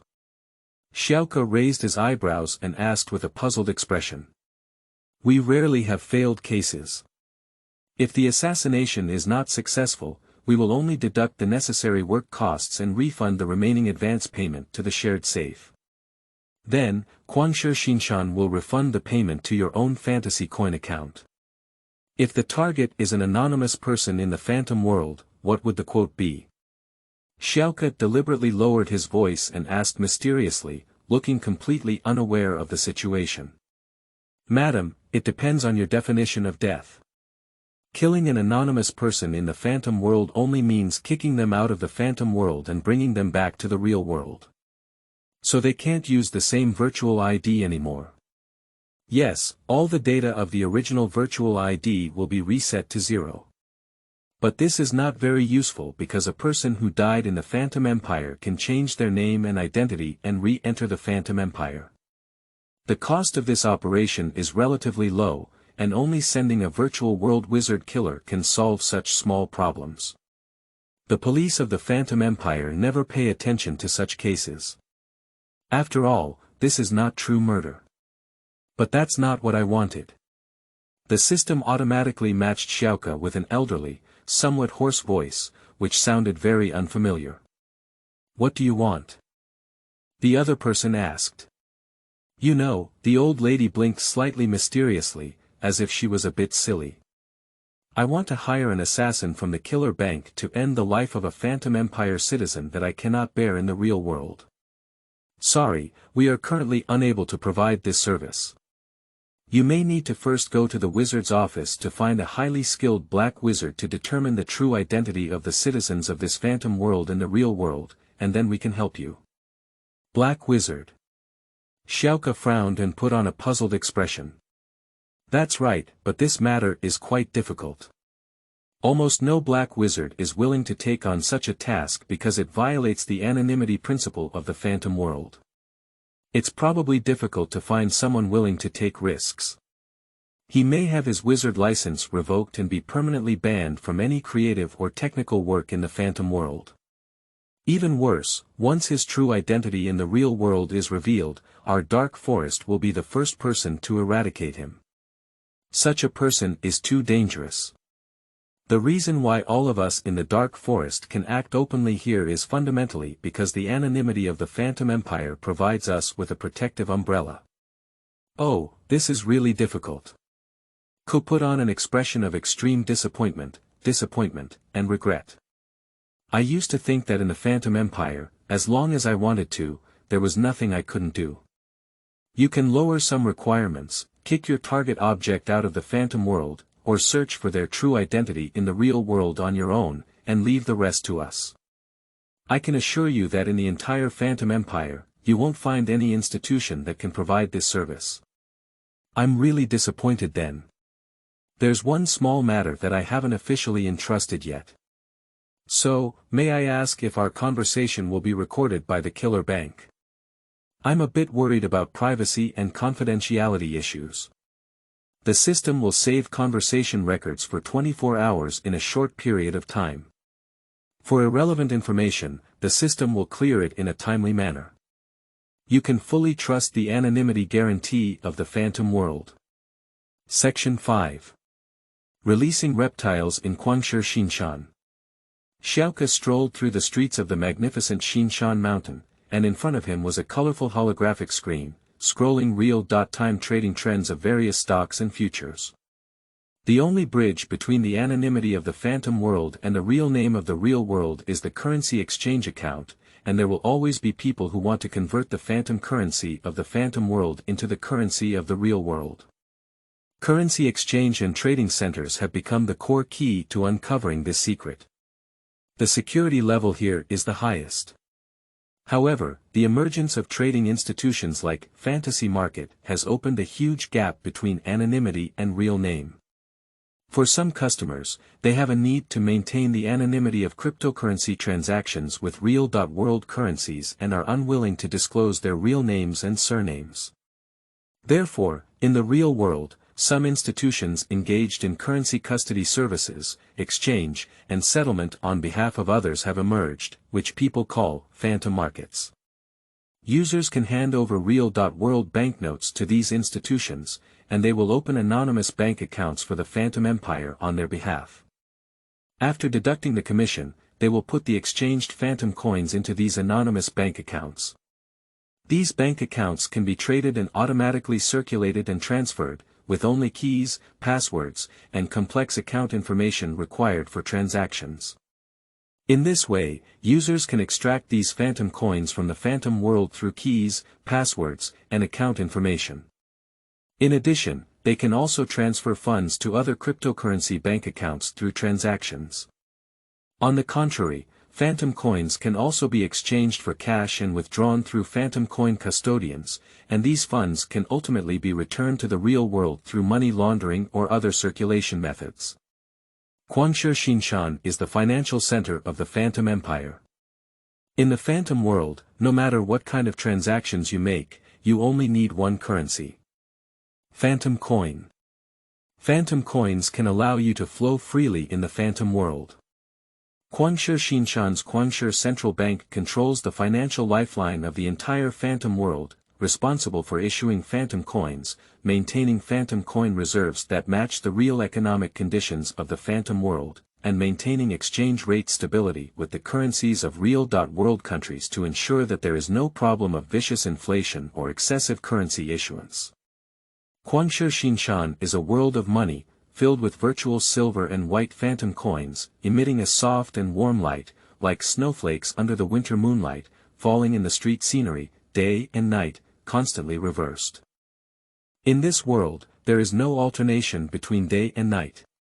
Whether it's casinos, stock exchanges, banks, or investment institutions, zhaozhuyuan.com is always brightly lit. Not only stocks of the Phantom Empire are traded on the exchange, but stocks of real-world companies can also be listed and traded here. All transactions are conducted in real-time, except for newly listed and delisted stocks, which can be bought and sold at any time every day and night. There is no time limit for opening and closing, unless there are special circumstances such as suspension of trading or forced closure. Queso has opened an anonymous phantom coin account for Xiaoke. He found a clever child who lives in a slum and makes a living by picking up garbage. He exchanged US dollars for cryptocurrency in the slum's cryptocurrency market and helped him open an anonymous cryptocurrency account. Because only the fantasy markets in slums offer small exchange services. Moreover, even the surveillance cameras in that area have been damaged, and no one will be able to track this child. Even if someone does track it, there are still many people who come to him to exchange magic coins. Phantom coin anonymous accounts only need to remember complex account names, keys, and passwords. Xiaoke emptied this account from the ATM of Guangshi Xinshan and opened a new anonymous Phantom Coin account, depositing the Phantom Coin into it and obtaining a brand new Phantom card.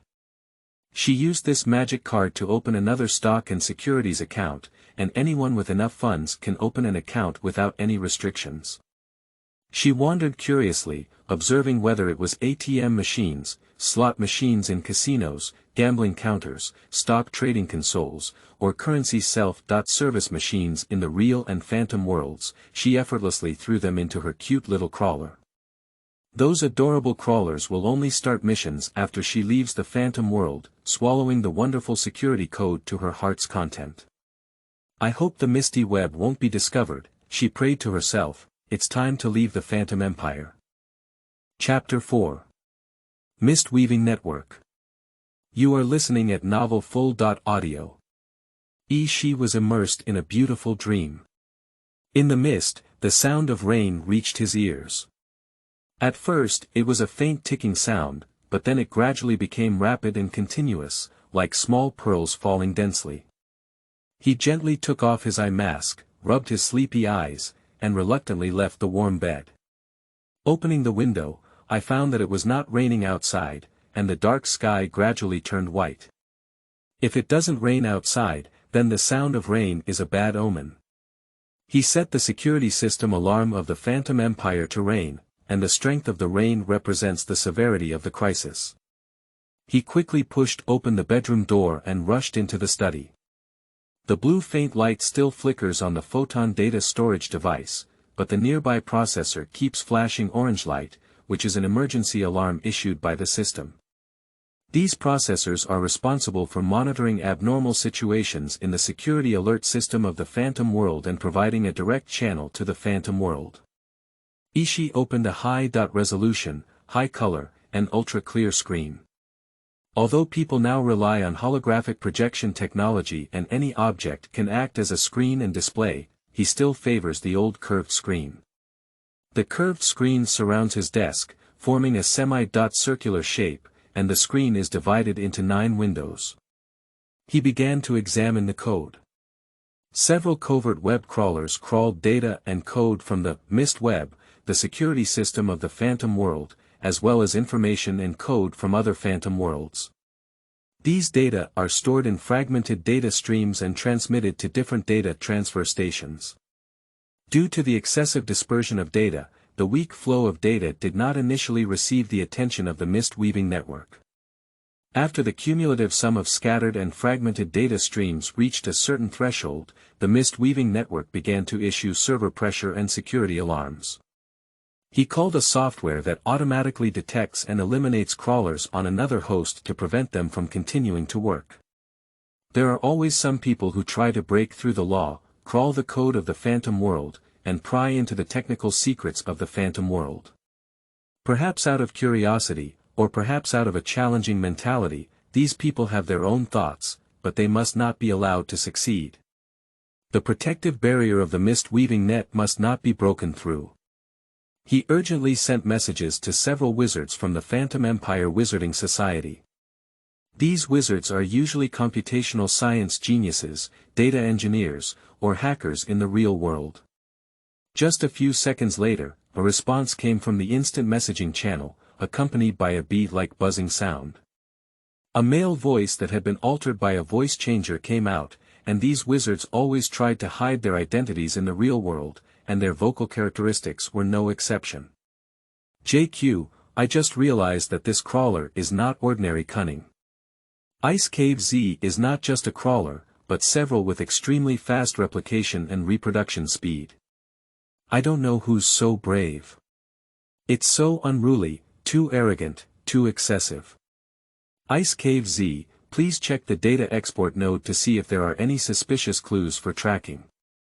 I have checked and found that these crawlers use nanofiber connections and have accessed almost all data communication companies' relay servers worldwide in just 30 minutes. They constantly change their data crawling strategies and transmission routes within a few minutes, demonstrating their autonomous and intelligent computing capabilities. A world map appeared on the screen in front of Ishii, with data flowing in densely interwoven curves, evenly utilizing all available data nodes. The data has long been scattered and hidden in different data transmission streams, with each other intertwined and difficult to distinguish. The screen switched to the layout of the Phantom world, and several floating windows popped up. She carefully checked the system security log of the mist-weaving network.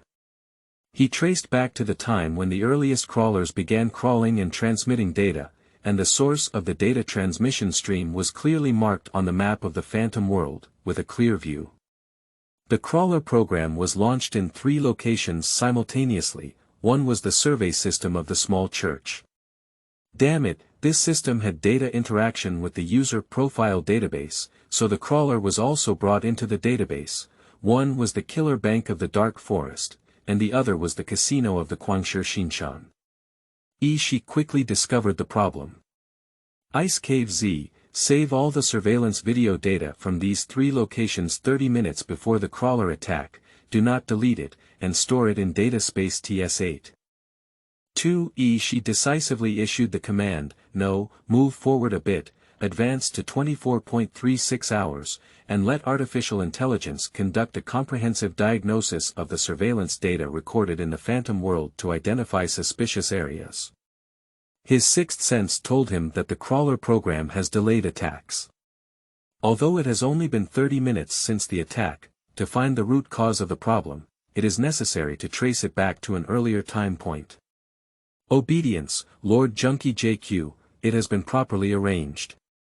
The storage progress is only 5 seconds left, and the generation of the doubt report will take about 5 minutes. Vaguely, the speaker heard the sound of Z rapidly tapping the keyboard from the ice cave. Ladies and gentlemen, it seems that we are busy again. I have activated the first level of protection measures, and the mist-weaving network will undergo a data cleansing. It will be pouring rain today. The data transmission to the real world will be temporarily frozen, and no more data will flow out. However, we must also strengthen the security defense of the entry node, and anyone carrying suspicious items must never enter the Phantom world. She reminded everyone. I have reset the security level for users to enter the customs of the Phantom world. No one can expect to bring suspicious items in. The voice of the wizard Meye rang out from the speaker. He had just finished a job and immediately complained, look, at this moment, the stocks related to network security in Guangshi Xinshan are all falling. My Phantom coin has evaporated a lot in an instant. Meye, I have already told you to use the intelligent system I developed for automatic stock trading, which can automatically set stop-loss points, but you always don't listen. Who can you blame? She tapped him, now you should focus on dealing with the current situation and stop caring about your stocks. Also, all those crawlers should be caught and thoroughly dissected. Obedience, Junkie JQ, Lord. The Phantom F silently complained in his heart that every web crawler's code needs to be reverse engineered, and the workload is huge, but he dare not make any complaints. Suddenly, he shouted loudly, oh no, I haven't had time to refine the crawler yet. After being besieged, the crawler began to self-destruct, the code was automatically deleted, and in an instant, it evaporated in the Phantom world. We need to re-examine the sensitivity and safety level of the protective system of the fog-weaving web. We must analyze what data these crawlers have stolen. From the onset of the crawlers to our large-scale cleaning, tens of millions of data have been transmitted to the real world in the past 30 minutes. She frowned slightly, lost in thought. This is really a shame for wizards, he said with a displeased curve on his lips. Even if these fragmented data are returned to the real world, it may still be difficult to recover, right? Ice Cave Z analyzed. I bet they can't even analyze the meaning behind it, said Phantom F confidently. As long as they gather this data together, it will trigger a self-destructive mechanism. But they are likely to have been on guard early on, they just need to analyze these fragmented data. Ice Cave Z is worried. No hacker dares to openly confront the Phantom Empire like this, exclaimed Phantom F. I really don't understand the rules, I feel like a mischievous child, Z from the Ice Cave cursed. Perhaps a country in the real world is dissatisfied with the phantom world and has hired hackers to declare war on us, guessed Phantom F. Alright, maybe we are too arrogant in our daily lives, neglecting prevention. Now it's time to re-examine the loopholes and upgrade and update the mist-weaving network. She reminded them, let's work quickly. In the Phantom Empire, wizards and builders are two completely different professions. The phantom world requires a constant stream of creativity and ingenuity to transform these ideas into actual digital virtual creations. Simply put, the responsibility of a builder is to provide various tools and application modules to digitize the imaginations of the citizens of the phantom world in a concise, fast, and efficient manner, transforming them into digital creations of the phantom world. Builders develop application modules and creation tools based on unified protocols and standards, using the underlying tools provided by wizards. People yearn to replicate the beauty of the real world into the phantom world. For example, artworks, buildings, and even bringing the entire city into a phantom world to create a digital mirror world. Or perhaps solidify the fleeting beauty of the real world into eternity and showcase it in the world of illusions. The task of a builder is to use intelligent tools and software to transform the creativity in everyone's mind into digital virtual creations that can be displayed, disseminated, and expanded, and presented to users through visual and sensory digital representation. Witches are another special profession. Wizards master the underlying logic, structure, algorithms, as well as various intelligent tools, software, and modules of the initial construction of the Phantom Empire, ensuring the security, stability, and precise operation of underlying data and logical architecture. They are guardians of the digital magic source of the Phantom Empire, protecting the phantom world from interference and destruction by real-world countries and unauthorized individuals. Of course, no wizard can master the secrets of all the underlying structures of the Phantom Empire, and each faction only masters a portion of its magic.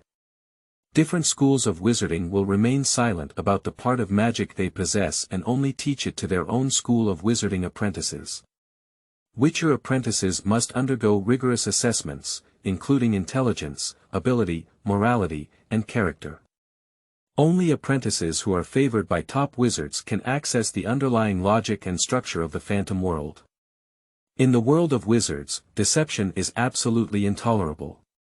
In contrast, builders only digitize the application layer above the bottom and middle layers, making fundamental changes and creative work on the application layer.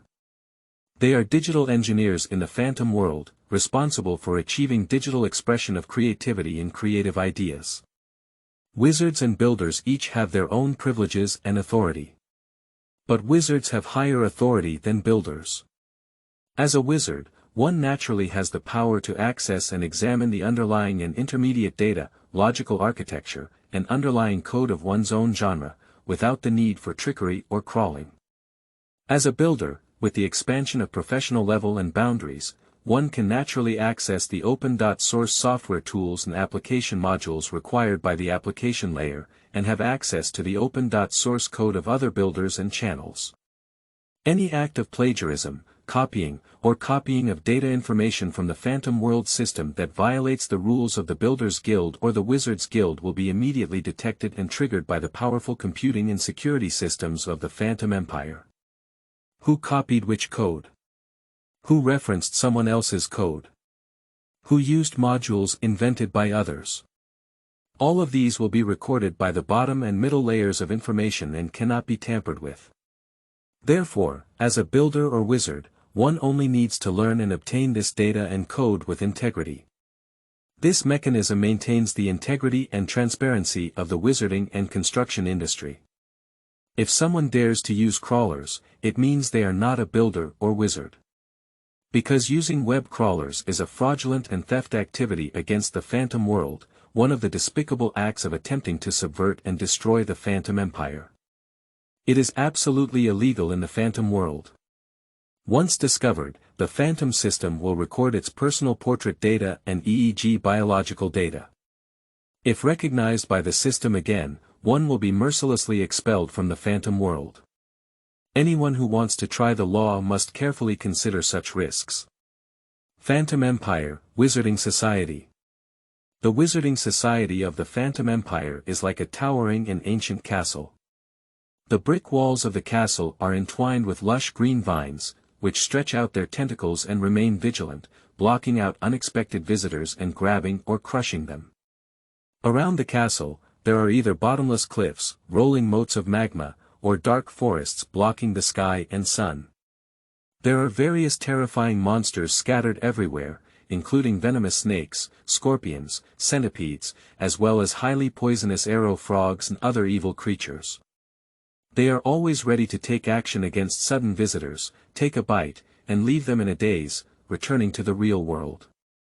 All these designs and operations are designed to scare away those who are curious about wizards, and these monsters and obstacles only open the door to real wizards.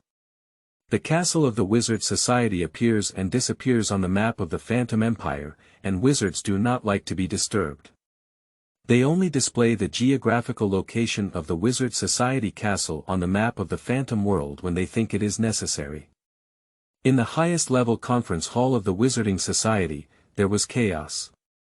The wizards gathered in twos and threes, discussing passionately, creating a lively scene. The flames burning in the fireplace jumped joyfully, presenting a blue glow, occasionally spewing sparks and making a crackling sound.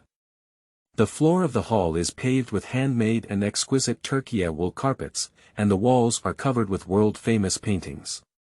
Each painting is lifelike, and every stroke, every detail, and every face seems to have something to say and participate in the discussion. The painting reveals observation, questioning, thinking, and confusion, containing endless vitality. On a display rack on one wall, there are world-class precious cultural relics, including the Rosetta Stone stele, the Code of Hammurabi, and the bust of Nefertiti, while Tutankhamun's golden mask hangs high on the wall, overlooking all of this. The chandelier swayed and emitted a eerie blue light, making the entire hall feel like a strange and bizarre museum. The Queen of Spades wizard was wearing an exaggerated hat, with the brim covering her over-painted pale face. She was wearing a striking dress, with one diagonal crack resembling lightning, dividing the dress into two halves. The left half had a black background with a white peach blossom pattern, while the right half had a white background with a spade pattern. Her wide sleeves bulged fluffily at her shoulders, and she held a black umbrella adorned with a white peach blossom pattern, which was her wand. Her dark and agile eyes scanned around, but she couldn't find the wizard in her heart, which made her feel a little disappointed. The wizards were discussing the crawling events in the Phantom Empire one after another, with lively discussions intertwined. The Senate has begun to question our security capabilities. They are now strengthening their protection and even enlisting the support of private wizards to ensure safety. They are waiting for the wizards to provide them with a security review report. The most worried people should be Elder Sherduli from the Dark Forest and Elder Moai from the Kwangsher Shinshan. After all, reptiles started spreading from their territory. That's right, Elder Sherduli's territory is all about crime and criminal information. Once the information is leaked, those criminals and gangs will be restless in the real world. There is also Kwangsher Shinshan, who is in charge of money, and all wealth flowing into the real world must pass through their hands. After this incident, the entire stock market's cybersecurity stocks have plummeted wildly. Fortunately, the ordinary people of the Phantom Empire have no idea what happened. But recently, security measures have been strengthened, and the Phantom Empire has been reigning. Whenever it rains, everyone knows it's cleaning data. When it comes to cleaning data, everyone knows it. Mayev stood in a prominent position and waved to the Queen of Spades. He wore a comical mask on his face, with a sharp axe marked on his forehead. Like the wizard junkie, they belong to the same school. In crowded situations, they will wear distinctive masks to protect their identity. Even if the mask is torn off, they still have double or triple protection. The Queen of Spades elegantly walked towards Mayev and said, "Why hasn't Junkie JQ the wizard come?" Mayev's comical face was filled with a smile, and he mysteriously replied in a low voice, "JQ is very busy. He spends the whole night staring at the surveillance screen, not letting go of any suspicious individuals, carefully screening every hidden clue. You know, the amount of data to process is really amazing, and reinforcing the fog web is also a considerable project. The Queen of Spades asked curiously, did he find anything? Meyev said with a smile, mystery, once he finds out, he will announce it. After all, this concerns the face of the entire wizarding society. The Queen of Spades pondered for a moment before continuing to ask, do you think it might have been done by insiders? She looked around, scanning the faces of each wizard, trying to explore their subtle expressions and movements. Although all wizards undergo layers of selection, moral assessment, and personality testing, it is difficult to predict which wizard will betray the Phantom Empire and seek refuge in real-world countries due to money or power. Meyev replied with a silly smile, if it's an insider, Your Majesty the Empress, how do you plan to uncover him?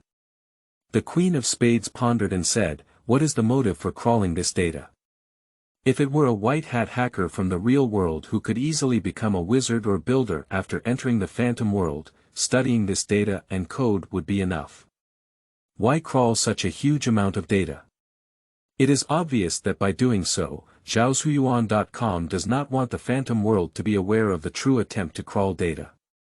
Think about it, after crawling, analyzing this data in a field isolated from the Phantom world can attempt to crack the encryption algorithm of the Phantom world, track the true identity of certain Phantom Empire criminals in the real world, and even find channels and evidence for evil funds to flow from the Phantom world to the real world. Ice Cave Wizard Z walked toward Spade Queen K and Meyev, his face heavy, and he expressed his shocking speculation without hesitation. Don't look at me like that, this is Junkie JQ's idea. His gaze was sharp as Meyev. The clothes of Ice Cave Z were covered with icicles, and wherever they went, a chill struck and Phantom F couldn't help but shudder.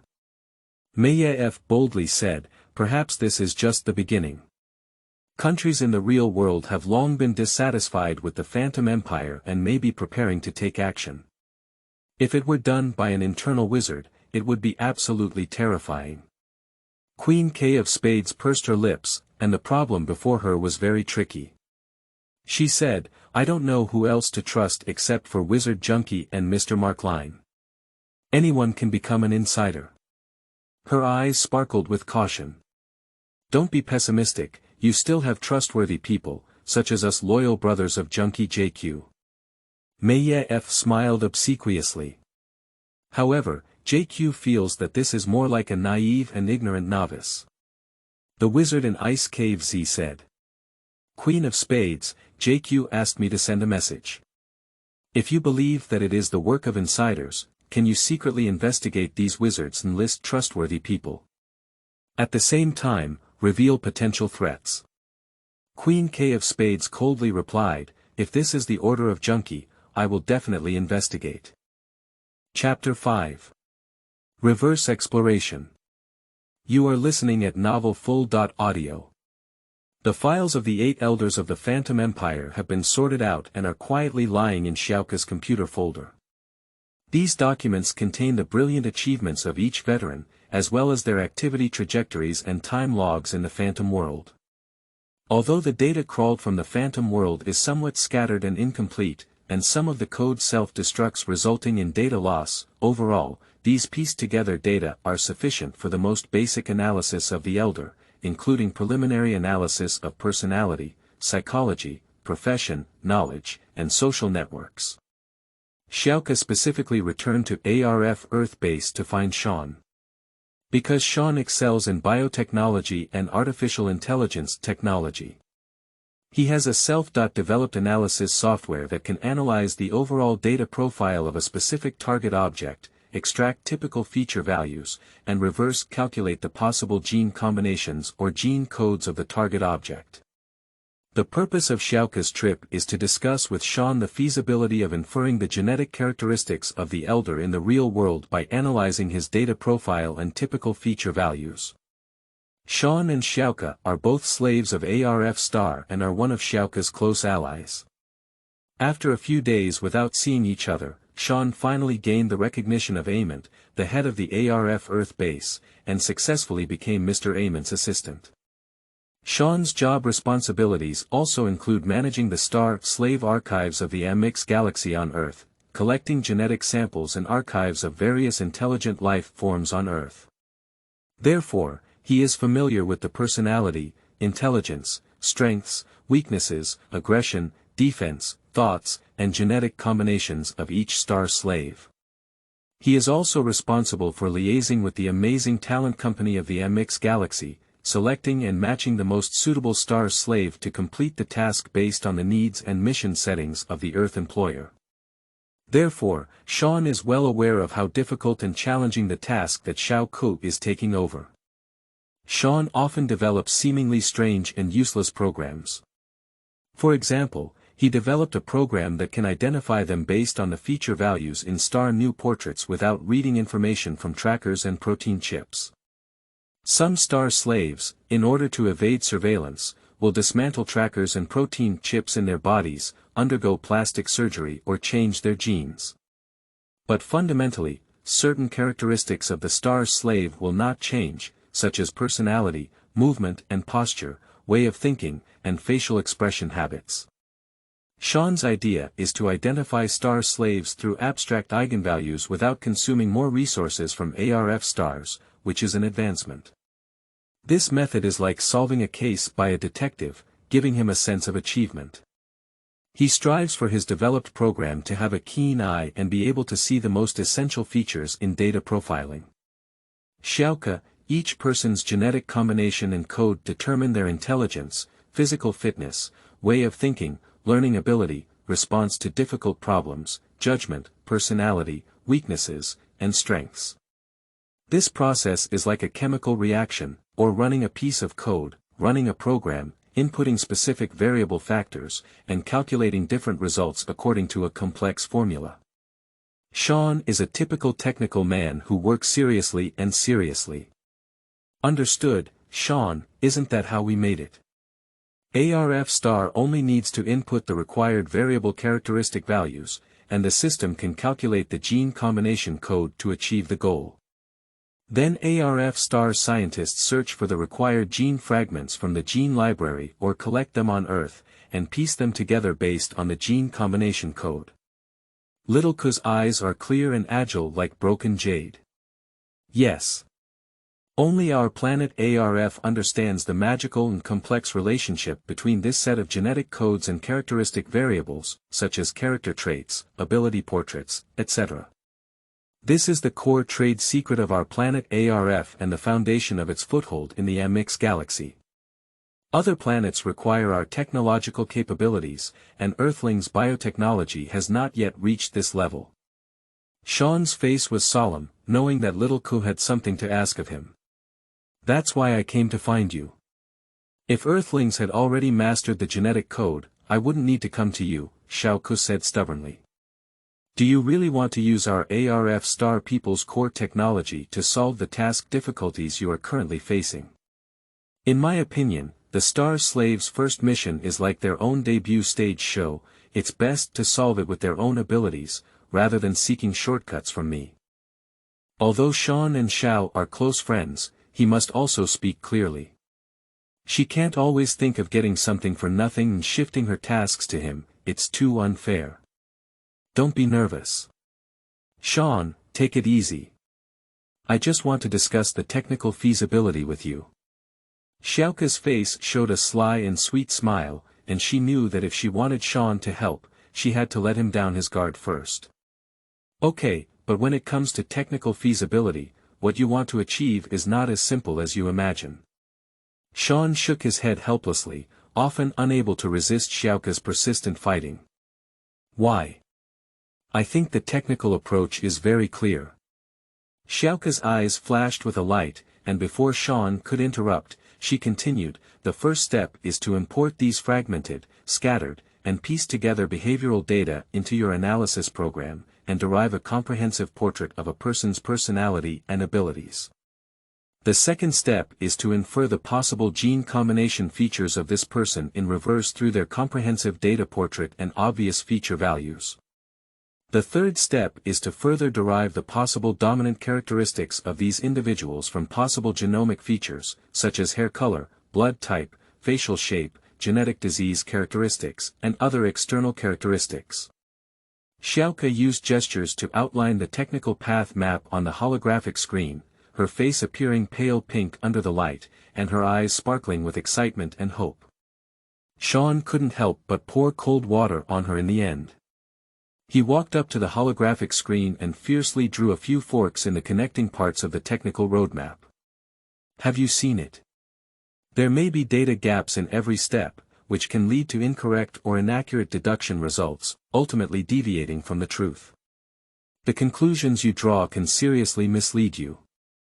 Sean's glasses refracted a glimmer of wisdom in his eyes. Yes, I've thought of these things. But I believe only you can solve these technical deviations. You know, I don't need 100% data accuracy, I just need the calculation results to reach 85% or even higher accuracy. Xiaoke's eyes were full of admiration and hope, and she stared at Sean, full of trust in him. 85%. Are you overestimating me too much? Your basic data is fragmented and imprecise. How can I give you a very high accuracy rate? The input data is incomplete, and the output data is inevitably full of defects, confusion, and errors. Sean retorted. He must dispel the unrealistic expectations and ideas in Xiaoke's mind. The greater the hope, the greater the disappointment. Doing so will only lead Xiaoke astray. It is the right way to nip her idea in the bud earlier. A hint of doubt and disappointment flashed in Xiaoke's eyes, and she remained silent, lost in deep thought. At first, she thought that to identify the true identity of someone in the phantom world, she would first spend a lot of time collecting data and analyzing their portrait feature values. She conceived a set of technical paths to obtain the dominant gene characteristic values of the target object. Then, she plans to match, filter, and filter these data with the personal basic information databases held by governments around the world. This is the fastest breakthrough point. However, she did not expect this idea to be so quickly rejected by Sean. Sean saw her dejected expression and patted her back, continuing to explain, think about it. People follow the rules in the real world, and in the phantom world, they are cautious in their words and actions. Therefore, even if they are the same person, their data portraits in the real world and the phantom world will be completely different. Not to mention, they may deliberately disguise themselves, such as using a short program to change their accent or fabricating some quirky features to conceal themselves. All of these will disrupt and distort the analysis and calculation results of artificial intelligence. However, I know you have different analysis methods, algorithms, and programs, and you can always find ways to distinguish between truth and falsehood, right? Xiaoke's eyes sparkled again. When we use different algorithms and methods to analyze the data profile of the target object and evaluate the accuracy of its eigenvalues, we can extract commonalities, eliminate biased data, and filter out disguise. Just like a big wave washing sand, there will always be some core things. Higher accuracy eigenvalues are filtered out. I believe this is exactly where your unique ability lies. Xiaoke still refused to give up, and she gazed at Sean with hope, as if he was her savior. Sean's gaze turned once again from the holographic screen to Xiaoke. He gazed at her innocent and sweet face, with a confident yet slightly shy smile on his face. Xiaoke, don't always think about taking shortcuts. I really don't want to mislead you or make you rely too much on these data and go in the wrong direction. My program can only help you do some basic things, and in the end, you still need to discern and judge authenticity yourself. Are you willing to help me? Xiaoke's mood was still shrouded in gloom just now, and suddenly it was clear. Don't expect too much. Inaccurate calculation results really don't play a significant role, Sean said coldly. You go back first, and I will synchronize the data analysis results to your private cloud space. Chapter 6. The Wizarding Society's 3-person team. You are listening at novelfull.audio. Ishii's wizard in the Phantom world will be Junkie JQ's wizard. His wizard friends usually refer to him as JQ. Of course, he will never reveal his true identity in the real world in the Phantom world. Due to a data-crawling security incident in the Phantom world, Wizard Junkie invited Maya F and Ice Cave Z to the Magic Mobile Space to discuss a major plan. Magic Mobile Space is a hidden virtual space built by Ishii and the Wizarding Society, used for communication between him and his small circle. Here, he can easily access the logs and code of the Phantom Empire without being restricted by permissions. Only those invited by him who have verified the EEG feature values and dynamic passwords are allowed to enter this secret place. He can also summon this magic movement space anywhere in the Phantom Empire as a quick way to enter the Wizarding Guild. The Wizard Junkie is extremely vigilant.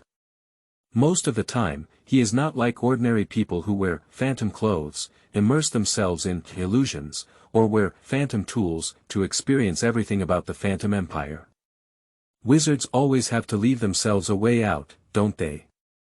Immersive sensory experience means isolating all of one's senses from the real world.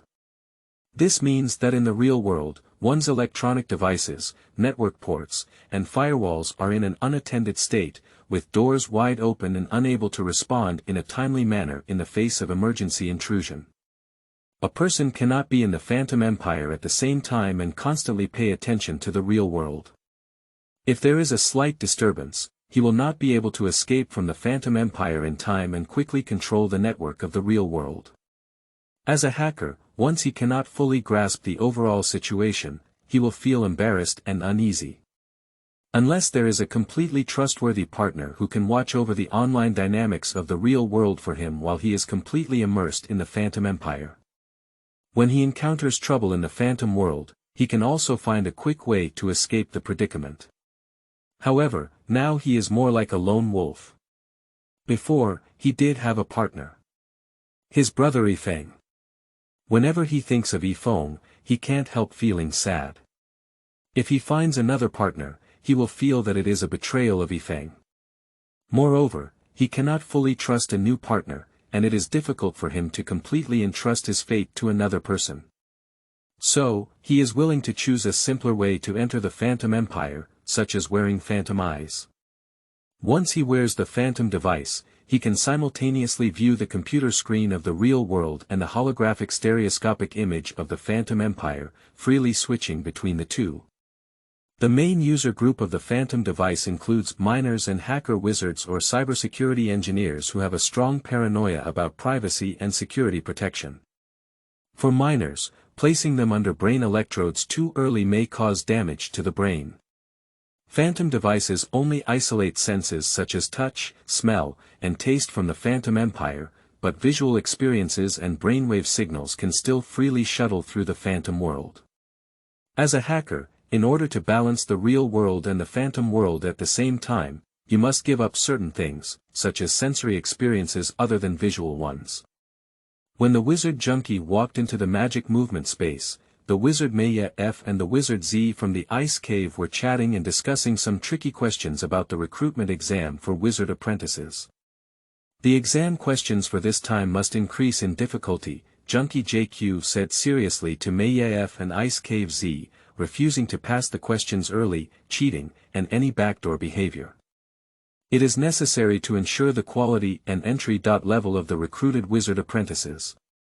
He was wearing a half mask above his nose bridge, which was elastic, soft and delicate, displaying a sharp jawline and a straight nose bridge. His eyes were like deep black holes, unable to see through the emotions inside. Obedience, JQ boss. Do you have any new discoveries about the data crawling accident? Maya F asked with a glib tone. The Wizard Junkie waved his hand and a lifelike augmented reality, AR, scene immediately appeared in the room. The scene displayed in the picture is the first time Xiaoka entered the Phantom Empire. She wore smoky makeup and dressed like a rebellious rock singer. I have identified the problem. This little girl is the culprit behind the data crawling incident. Her brainwave characteristics do not match the previous user data of the Phantom world, nor do they have a high degree of matching. In other words, she is a novice and completely unaware of the rules of the Phantom world. The wizard Junqi froze the screen at this moment, frowning slightly. So you're a newbie? How dare a newbie be so bold? Ice Cave Z took an ice pillar from his coat and began to chew. His slender and pale hands released a white chill on his mouth. He loved eating ice very much, even in the Phantom world. Fortunately, these data backups were not deleted, he shouted. Based on the characteristic values of brainwave fluctuations, heartbeat data, and other physiological indicators, this person is a minor who has just reached the age to enter the area outside the Hope Light realm of the Phantom Empire. Maya F stared at the brainwave map on the pop-up window of the holographic screen and said thoughtfully. The Land of Hope is a territory under the jurisdiction of Elder Allen. In the Phantom world, it is also the only territory that allows minors to enter. Minors can learn to read, experience life and nature, and explore the world and universe in the virtual fantasy world of Land of Hope. The AR screen switches to a scene where Xiaoka plays an old lady inquiring about the killer bank. Maya F and Binqua Z watched with interest the AR video footage playing at 2x speed, savoring the details of the conversation between the old lady and the killer bank service staff, and their faces couldn't help but show surprised and funny expressions. Did you notice the sparkling pendant around her neck? Which Junqi saw through the key point and reminded Ice Cave Z and Maya to pay attention to the faint flash between Xiaoka's neck. Junqi reversed the AR screen a few frames, and at this moment, the old lady in the holographic screen is checking the service quotation of Killer Bank. It's this pendant that silently injects the crawler into the Killer Bank. Although the little girl transforms into an old lady, the EEG characteristic values have not changed, and the heartbeat and pulse remain unchanged. A small floating window pops up above the holographic screen, displaying the encrypted waveforms of the old lady's electrocardiogram and brainwave, which are more than 90% similar to the previous analysis and comparison results of the little girl's electrocardiogram and brainwave waveforms. Junqi waved his hand and the screen switched back to the scene of Xiaoka withdrawing phantom coins from the Guangshi Xinshan ATM, as well as the scene of applying for phantom cards, opening stock and securities accounts at Guangshi Xinshan. Although she had a new face, the pendant around her neck still flickered faintly, and wherever she went, the reptile virus adhered without a trace. These crawler programs lurked in the Phantom Empire for 36 hours before starting to operate, so it did take some effort to trace the time when the crawlers were implanted into the Phantom world. Junqi's jaw trembled slightly, feeling his soft mask as if he was sneering. She was too naive to believe the killer bank counter staff's words. We only keep data within 24 hours. What do you think this little girl is all about? What is she thinking? Ice Cave Z looked pondering. Her inquiry at the killer bank was just to figure out how to kill a person in the Phantom Empire in the real world. When she found out it didn't work, she turned to crawling the code of the Phantom Empire. This is a master. Brother, make it clear that crawling code was premeditated by her. She asked those questions just to disguise her true intentions and delay time. No matter what she wanted to do, the same method would no longer work. If she entered the Phantom Empire again, we would definitely be able to pull her out. By matching the two indicators of EEG characteristic values and heartbeat frequency, no matter what encryption algorithm she used, we could find her. However, this must be done secretly, Maya F said confidently. Indeed, you must be careful not to let other wizards discover it. After all, in the Phantom Empire, secret wanted notices cannot be issued without the approval of the Elder Mark Line Master. Ice Cave Z reminded Maya F. No matter what her purpose is, if she didn't succeed last time, she would definitely try her best to enter the Phantom Empire again. Moreover, the Dark Night Forest, the vast Xian Mountain, and the mist-weaving net have all strengthened their prevention measures. So, will the wizard become her next target? Junqi said thoughtfully. If a wizard were her target, and she was a minor who had just reached the age to enter the Phantom world wearing a phantom, it would be best for her to recruit a wizard at such an opportunity, said Ice Cave Z meaningfully. It can be confirmed that she is not alone in causing trouble, she must have support.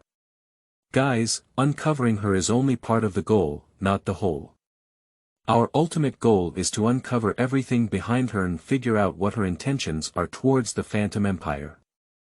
The wizard junkie believes that everything happens for a reason, and tracing the root and uncovering the essence is the most important thing. Lord JQ, understand. Even if we catch her, we cannot startle the snake. Our ultimate goal is to understand all the motives behind her, agreed Ice Cave Z. Lord JQ, we completely follow your instructions. You said that if this girl really comes during the recruitment of the wizard apprentice, should we recruit her into our team, use her words, circle around, and gather intelligence. Maya F's ghost face mask showed a playful and cunning smile. Okay, that's the trick. If she appears among the candidates for the wizard apprenticeship, we'll recruit her. I'll personally train her to learn the rules of the Phantom World, Jun Chi said angrily. JQ, do you really want to personally teach this apprentice? Maya F smiled mischievously. Our JQ adult has not taken on a female apprentice for a long time. I think the Queen of Spades may be anxious about this, right? Ice Cave Z joked, his icicles vaporizing and emitting white mist. There's really a good show to watch now. Please focus your limited energy and time on work. Junkie restrained his expression and turned into a poker face, coldly reminding the two wizards. He stood there like a statue, and the details of his face were completely portrayed by AI dynamic programs, yet they were no different from the expressions of a real person. So, do people within the Wizarding Society still need the Spade Queen to continue investigating? Maya F continued to ask, how should we explain the report of the Senate? Let the Queen of Spades continue to investigate all the wizards in the Wizarding Society. Perhaps the thief who stole the data, her accomplice, is hiding in the Wizarding Society. You know, she can't do this alone. She must need someone who has sufficient knowledge of the underlying data structure of the Phantom World to help her. Otherwise, how can she transmit the data obtained from the Phantom World back to the real world, said the wizard, with a gloomy expression on her face. This girl and her helper openly crawled through the data of the Phantom World. Perhaps they were instructed by a country in the real world. If her helper were a member of the Wizarding Society, it would be terrifying. The ice cap on Z's head in the ice cave made a crisp sound, cracked a crack, and a white mist wrapped around his head, causing him to shiver uncontrollably. Maya F, the Senate has instructed the Spade Queen to do public relations, and the accident analysis report will be delayed. We can claim to have strengthened protection, continued observation and investigation, and lured the enemy deeper. Jun Chi said. He obviously doesn't care about how to submit an accident review report to the Senate. For him, the key is to analyze the cause of the accident and solve the problem, rather than doing these useless superficial articles.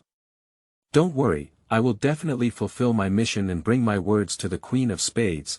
Maya F grinned and looked at Shenyou on www.zhaoshuyuan.com with a malicious smile. By the way, when recruiting wizard apprentices, it's best for you to keep your eyes open. If you come across any outstanding potential that can be created, we must take all of it into our pockets and never let other wizards steal it, Junkie emphasized. Ice Cave Z and Maya F both understand that if this accident conveys a message that the real world is going to fight against the Phantom World, then the wizard junkie must find ways to expand his wizard team and continuously improve the strength of his wizard apprentices. As soon as the words fell, the sapphire on the gorgeous waistband of the wizard junkie flickered, and a faint vibration echoed in the air. He gently picked up the communication device from his waist. On the small screen, the call of the Spade Queen was displayed. He cut off the signal and looked up again, only to find that Ice Cave Z and Maya F were jokingly looking at him. Ice Cave Z joked, "Is it the Queen of Spades? Why does our JQ always avoid the respected Queen of Spades?" Regardless of whether Lord JQ intends to avoid Queen Spade or not, Queen Spade will always be devoted to Lord JQ. Maya F blinked at Junkie with a shy expression. Stop here and you too should do your job well. If similar crawling incidents happen again, the Senate will not be able to account for them, Junqi said in an alarmist tone. There is still a lot of things to deal with, and I need to personally visit Elder Sherduli and Elder Moai. We can take this opportunity to send a few wizards to the Dark Forest and Quangshe Xinshan to strengthen protection. You can also go and inquire with other wizards about their interpretation of this matter. The meeting ends here. After Junqi gave the command, the entire magical movement space disappeared. In the blink of an eye, they had been randomly dispersed to different locations in the Phantom Empire, as if they had never been to a wizarding society in the future. Chapter 7. 8 Elders. You are listening at novelfull.audio. Although some of the crawled data self-destructed, I partially recovered them. Guess what? Casso said to Mr. Savilli and Xiao Ku with some pride, as if he had made a significant discovery. I pieced together various transaction orders in the Dark Forest. Evidence of crime. National authorities in the real world should be interested in these, right? This is an important black material for condemning the Phantom Empire. These cannot yet be called evidence in the real world, Mr. Savilli poured cold water on Casso. If we cannot match the real names and surnames of these criminals in the real world, these materials will never convict them. Mr. Savilli glanced at Xiaoka from the side with his spare light, who was bowing her head in contemplation. She keenly felt Mr. Savilli's insinuations and a certain sense of disappointment in his tone. Perhaps her progress with Casso was too slow, and she did not show her Earthling employer obvious and expected results. Xiaoka, do you think it's worth digging deep into these criminal orders from Casso's Dark Forest? Savilli's sudden question left Xiaoka unprepared. Xiaoka lifted his eyes and secretly glanced at Casso, his face dark and uncertain, with ups and downs. She shook her head calmly. It was simple, she didn't want her current task direction to be interrupted or deviated from by anything. There is information about the victims on the order. For murder cases, investigating the social relationships of each victim, suspicious suspects, and assassin tools is not a difficult task.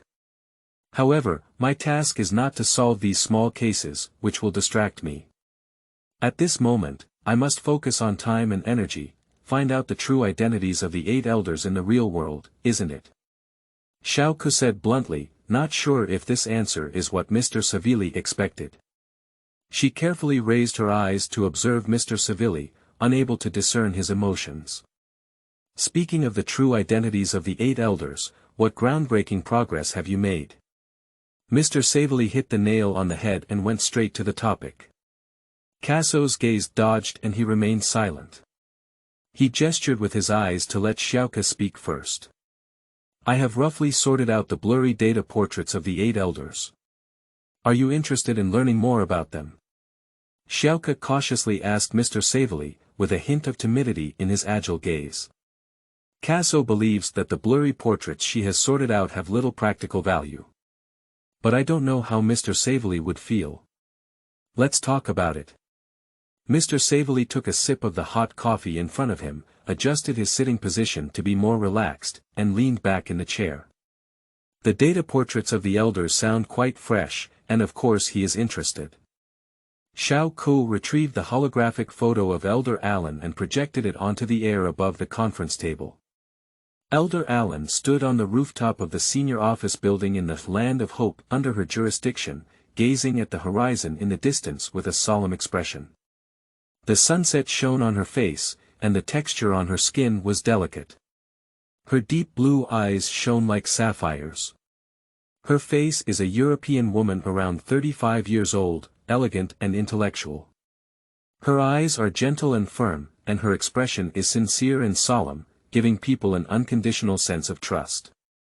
The Land of Hope is a virtual space that provides free education and re-education for minors and adults worldwide.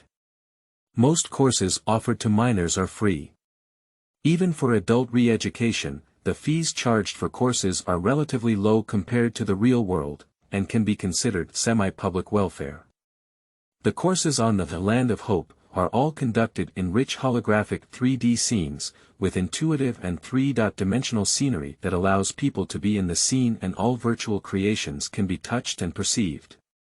Users can immerse themselves in a real experience comparable to the real world. Shenyou introduced, first, Elder Alan, the oldest founder of the Phantom World. Based on her action trajectory and behavioral data on the timeline of the Phantom World, AI analyzed her data portrait characteristics. Female, feminist, educator, living alone, retired professor. Majors: 80% likely in mathematics and computational science. She cares for talented young people and children, and is passionate about women and children's public welfare activities. Age 70 and above, 75% likely blood type is O. In the past 2 years, her level of activity in the Phantom World has greatly decreased, with signs of stealth. From her previous speech videos in the Phantom World, it can be seen that her brain has signs of atrophy and degeneration, and she is likely to suffer from brain diseases such as brain atrophy or Alzheimer's disease. There is a 95% chance that she is currently receiving treatment in the hospital. Various signs indicate that Elder Alan will soon withdraw from the Senate, and she has been searching for and choosing her successor or spokesperson. In front of Mr. Civilli, Shenyou only dared to reveal those highly confident portrait feature values. Sean was right, as some portrait feature values may have been deliberately concealed or disguised by the elders, distorting and interfering with their real data portraits. Shenyou quickly switched to holographic projection, and veteran Kelly appeared in the holographic projection. The elder Kelly in the AR stereoscopic picture is dressed like a Cleopatra. With thick eyeliner and thick eyebrows, she is charming and dignified, but more fashionable. She wears sunglasses, and does not want to let people see through her full picture. She is wearing ancient Egyptian clothes, showcasing its graceful figure, exuding a unique sense of Eastern mystery from top to bottom. Secondly, Elder Kelly. In the Phantom World, she is a political leader advocating for the elimination of war, class and wealth disparities. Data portrait features: female, living alone, in a certain Arab country in the Middle East. In the real world, there is a 90% chance of being a hacker and spy, a leader of armed organizations, capable of planning covert military and armed activities, trained as a spy, and able to use heavy firearms. She advocates for the protection of children and minors, paying particular attention to the education and survival issues of children and minors in countries experiencing riots, wars, poverty, and backwardness. She is between the ages of 25 and 30, and is the youngest among the elders. Her blood type is 75% likely to be type A. Elder Alan and Elder Kelly have a close connection in the Phantom World, with a 60% chance that Elder Kelly once studied under Elder Alan or was sponsored by him during his childhood. In terms of correlation, according to big data calculations in the Phantom Empire, there is a strong correlation between Elder Kelly and Elder Alan, which is also true in the real world. There is an 80% chance that Elder Kelly is the successor or inheritor of Elder Alan's career and industry. The association between the two may also be indirect, adding a layer of buffer. For example, both of them have strong associations with other third parties. That is to say, by investigating Elder Alan's social network in the real world, there is a 75% chance that clues to Elder Kelly can also be found. The holographic AR image has been switched to a portrait of Elder Stewart, who uses the image of Professor Moriarty from Sherlock Holmes and has a somewhat mafia-like demeanor. His face appears deep, solemn, and fierce against the backdrop of a dark forest. His gaze was calm, indifferent, and shrewd, carrying a cruelty that penetrated into his bone marrow. He sometimes appears in black and white mode in the Phantom World. Approaching him felt the chill of 3 feet frozen, like approaching a cunning devil. The third person is Elder Sherduli, who governs the dark forest of the territory. Male, aged between 45 and 55 years old. 75% likely, blood type AB. Professional background. More than 65% likely, he is a criminal psychology research expert who has engaged in criminal psychology teaching and research. 85% likely has a rich biological background. Later, through further learning, he gradually became proficient in hacking skills. In addition to the basic security defense system of the Phantom Empire, he also raised a group of Black Wizard teams serving criminals to be responsible for the security defense of the Night Forest. Therefore, the encryption algorithm of the Night Forest is clearly superior to other encryption methods of the Phantom Empire, adopting dual encryption.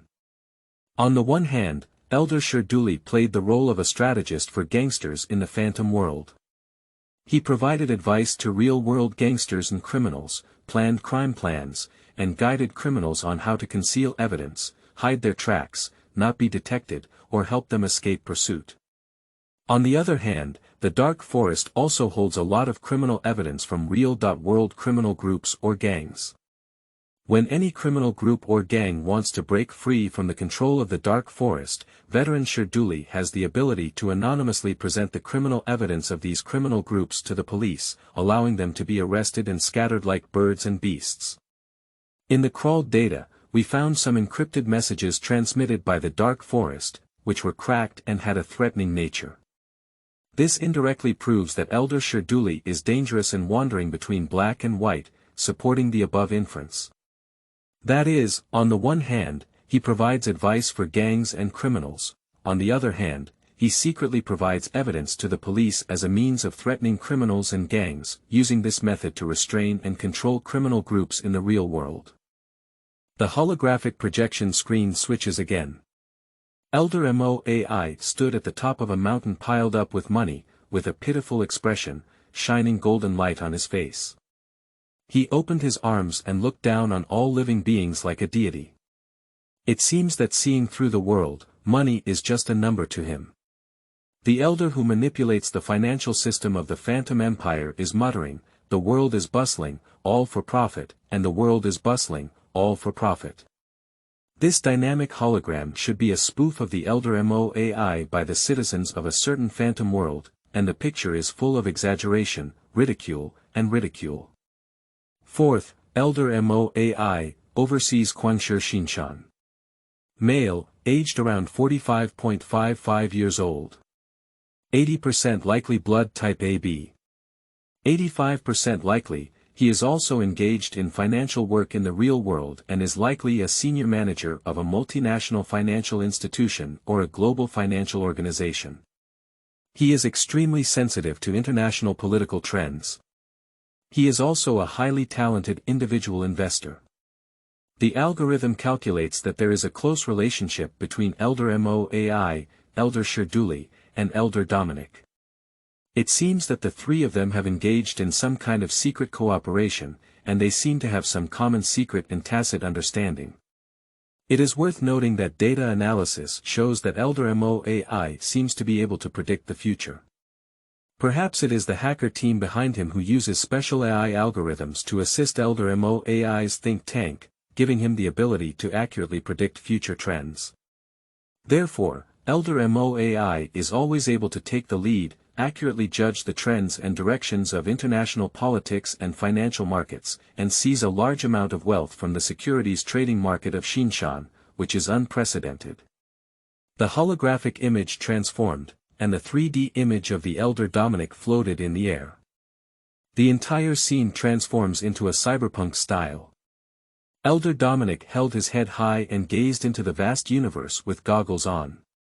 He looked proud and indifferent, as if compared to the vast universe, humans were not insignificant, because human intelligence could take humans far, to any place in the universe that starlight could reach. His expression carried a resolute confidence, as if humanity no longer had reverence for the universe, but was always willing to accept challenges, fearless of conquest and exploration.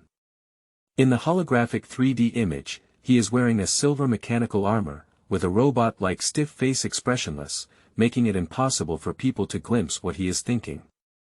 Fifth, Elder Dominic, responsible for managing the technological dimension space. Male, aged 45.52. Algorithm shows that he has a dual professional scientific background in biology and physics. He is a crazy scientific researcher who openly disdains scientific ethics. He is particularly fascinated by the universe and extraterrestrial life. In the Phantom world, there is surprisingly little data available for analysis compared to other elders. It makes people feel that he exercises the elder's duties by remotely manipulating an AI virtual human puppet on his behalf. We cannot expect accurate data portraits to be obtained through any facial expressions, gestures, accents, or postures of veteran Dominic. Because he is always expressionless, his speaking voice is always monotonous and without ups and downs, and even the speed at which each word jumps out is uniform, the standard robot's voice. This is his way of disguising himself. He adopted a laissez-faire management approach towards the technological dimension space, mainly relying on his assistants or AI virtual humans to implement his instructions and commands, everything relying on mechanical mechanisms and processes to operate smoothly. In other words, he established a self-operating management mechanism through advanced artificial intelligence in the technological dimension space. The algorithm shows that the highest level of interaction with veteran Dominic is with veteran MOAI and veteran Shenyou, followed by veteran Alan. The image of Elder Dominic gradually faded away, and the holographic image revealed Elder Yuza. This photo is a self-portrait of him, using a sculptural style as if he were an ancient artifact. At the same time, this artwork is highly modern in style, with black and white tones and simple lines that make it difficult to recognize the color of his skin. This self-portrait seems to embody the appearance characteristics of various races on Earth.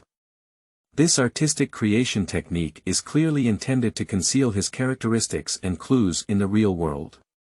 The elder Yuza in the portrait has a solemn expression, melancholic gaze, gazing into the distance, lost in thought, and his gaze containing deep emotions, doubts, and worries about the world.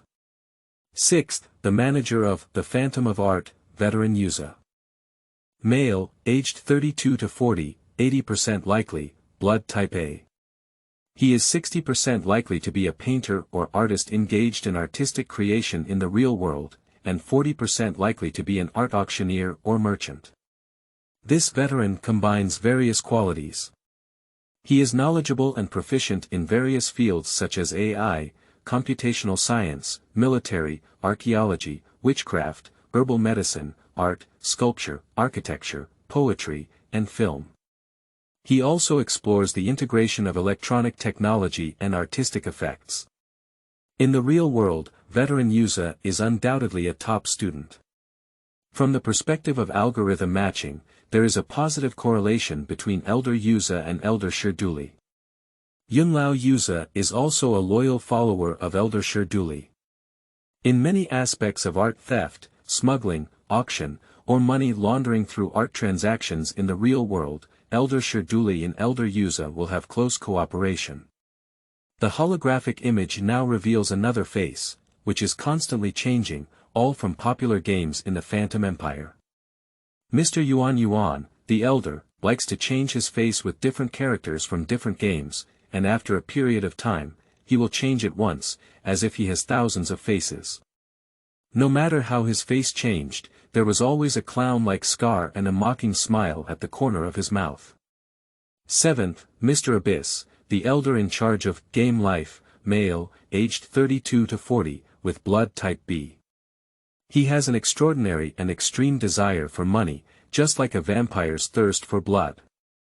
The revenue goal of Game Life seems to be his only pursuit. Professional profile. 60% of his abilities match those of a game designer, 65% match those of a programmer, and 65% match those of a businessman. Given that his movement trajectory in the Phantom Empire reflects that he has spent enough time in the Phantom world, it is possible that he, like veteran Dominic, uses AI virtual humans as his spokesperson in the Phantom world.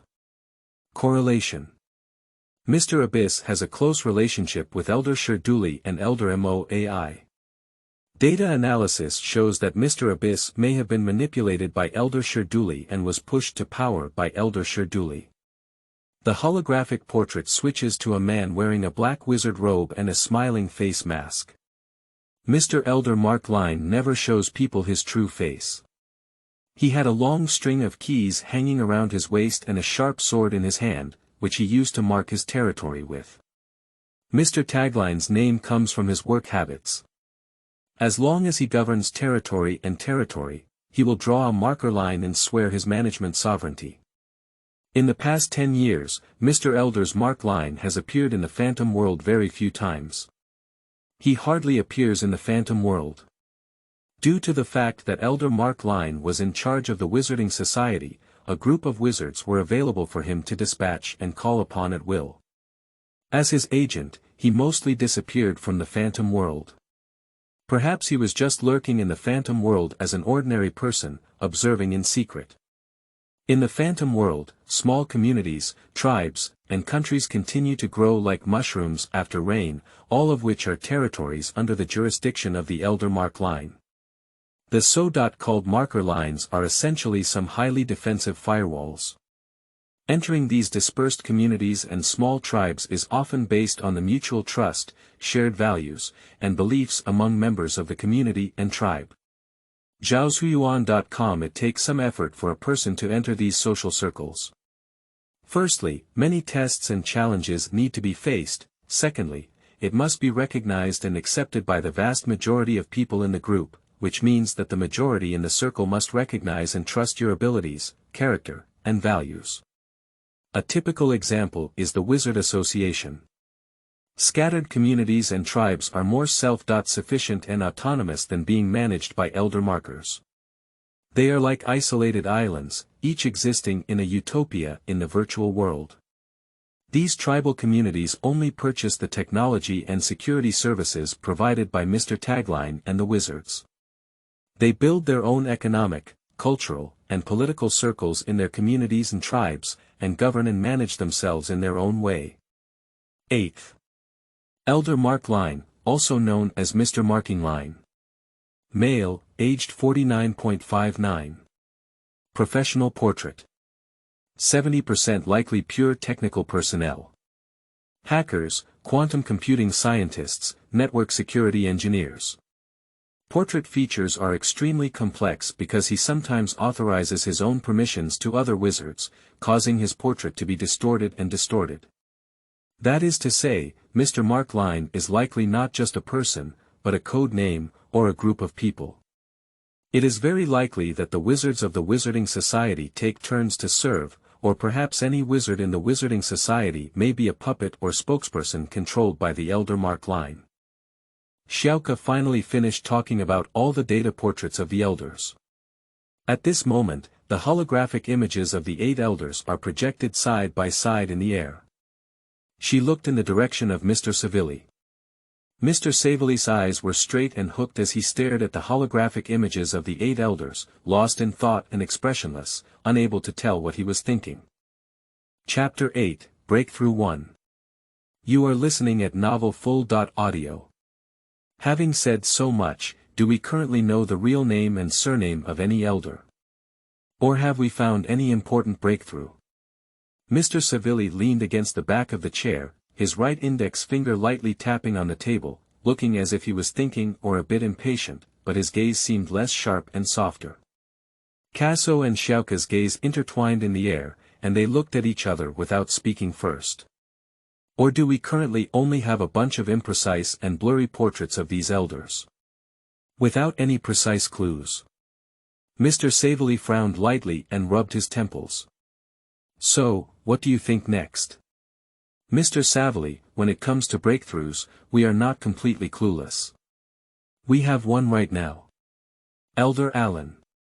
However, Elder Allen is already old and she may retire from the position of elder in the Phantom world at any time. Xiao Ku reminded Mr. Savili. You don't have to think too much, as long as there is a way to uncover the real name and surname of one or a few elders, it will be enough to shake and blow the anonymity foundation and security protection system of the Phantom Empire. Mr. Savili's face showed a hint of a hidden smile.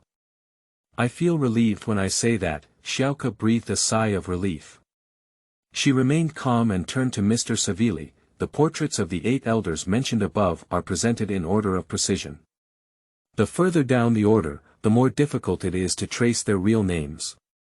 I will start with Elder Allen and Elder Kelly. Tell me, how do you plan to find Elder Allen from the vast sea of people around the world? Mr. Savili looked at Xiao Ku with some anticipation. Before infiltrating the Phantom Empire, I will investigate and verify along several important clues. I will follow a certain clue to investigate and verify the true identity of Elder Allen. Xiaoka's tone was flat, but her burning gaze indicated that she was full of confidence. Oh. Tell me about it, your important clue. Savili was aroused with curiosity and wanted to hear Xiaoku continue. The fragmented data about fog-weaving web crawled by Casso, after reverse engineering and code analysis, shows that its use of encryption algorithms has a correlation of over 85% with newly developed encryption algorithms by several companies in the real world. A long list of encryption algorithm names appeared in the holographic image floating in the air, pouring down like a waterfall. What does this mean? Mr. Savili paused for a moment, looking at these algorithm lists in confusion, eager to know. Xiaoka smiled slightly and said, I have conducted a comprehensive search using AI in the real-world patent database and have made several important findings. Approximately 30% of the patented and proprietary technologies involved in the encryption algorithms and security technologies of the Phantom world come from Quantum Special Attack AI Intelligence Company, 30% come from Wharton Quantum Computing Company, an offshore company registered in the Cayman Islands, with 10% of the shares coming from an artificial intelligence company called Shenyou. 3% come from a cybersecurity company called Platinum Gap. Shareholders behind the company trace back to a mysterious controller or shell company. TIGE. The algorithm list on the holographic image has disappeared, replaced by scattered colored dots with the company name marked next to them. The dots are connected by unidirectional or bidirectional curves with arrows between them. These curves come and go, intertwined like a bunch of messy balls of yarn. Xiaoyu can use a laser pen to mark the location of TIGE company in the holographic image. She continued, the previous investor of TIGE Shell Company was an offshore company registered in the sparsely populated archipelago. Xinghe Shining Company. After penetrating several layers of equity and related relationships, it can be found that Xinghe Shining Company indirectly invested in Xinghuan Technology, a software development company aimed at improving the sensory experience and security protection of the Phantom. Another pile of small dots has been added to the holographic image, which are scattered companies. A company that cannot see the equity relationship between each other. The remaining encryption algorithms are scattered in the hands of many scattered companies around the world, which are acquired from smaller startups or individual inventors. Although these algorithm patents are licensed and transferred by patent holders to multiple companies, the information of inventors remains unchanged when traced back to the very beginning. Through data analysis, it can be found that over 60% of the acquisitions of encryption algorithm patents involve inventors who have a certain degree of interpersonal interaction with a person named Elsa Barbara. Preliminary speculation suggests that it may be Elsa Barbara who convinced the inventors to sell the patents, or that these people agreed to sell the patents for Elsa Barbara's sake. Xiaoka switched back to the holographic image of the company's affiliated relationship. And specially marked Elsa Barbara's name on it, especially I.catching. In order to catch Mr. Savili's attention, she deliberately raised her voice and said, Elsa Barbara owns equity in all the companies we see above. More or less, directly or indirectly. She paused for a moment and said, as for these scattered small companies, their financing has never come from private equity funds in the Phantom Empire. Xiaoka's gaze casually swept over Mr. Savili, his gaze focused on the ball of yarn on the company's equity relationship diagram, his mouth pursed into a line, and he listened attentively to every word of Xiaoka. The security encryption methods used by the Phantom Empire must be firmly controlled by oneself, so all these companies in the holographic image must be firmly controlled by the Phantom Empire, Mr. Savili pondered. It seems that Elsa Barbara is indeed a key person and object. Indeed, that's true. Xiaoka nodded. What do you mean, is there some kind of relationship between Elsa Barbara and Elder Allen? Mr. Savili's mind suddenly flashed. Casso quickly added, Elsa Barbara is an educator, professor of artificial intelligence and computational science. After retirement, she has been low-key in philanthropy. Elsa Barbara's portrait in the real world matches the portrait of the elderly Alan we inferred based on data from the Phantom world, with a similarity of up to 85%. Xiaoke can switch the holographic image, where two photos and data portrait feature values are arranged side by side, one is Elder Alan and the other is Elsa Barbara. The matching index of the two data portraits is presented next to it. Mr. Savili took a deep breath and suddenly his eyes lit up. Xiaoke then added, That's right, Elsa Barbara is currently receiving treatment at one of the world's top hospitals. God bless Star River Hospital. Medical records show that she has a brain disease and her life may end at any time, which is surprisingly similar to the portrait data of Elder Alan.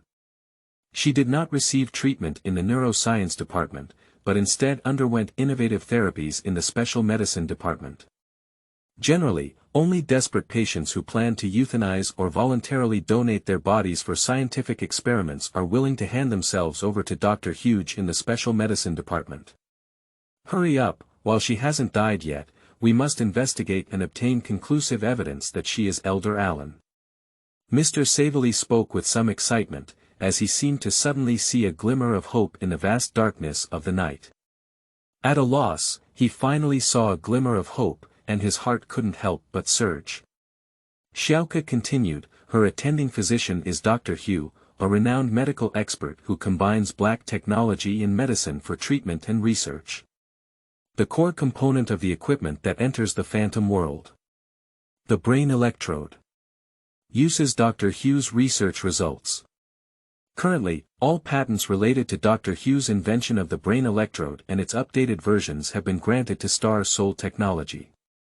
In any case, in this clue, Elsa Barbara, Dr. Hugh, and Star Soul Technology are intricately connected to the Phantom world.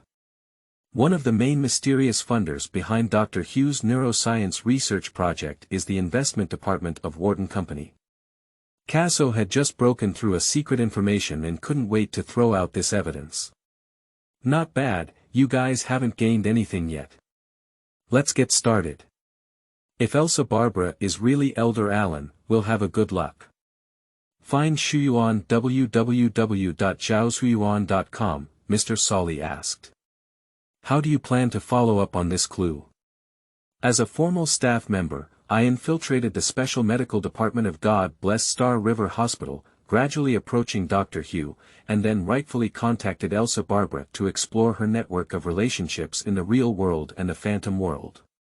At the same time, I could explore more relationships between Dr. Hugh, Phantom Equipment version 6.0, Whale Swallow Company, and Star Soul Company. For this, I need a real Earthling identity as a cover.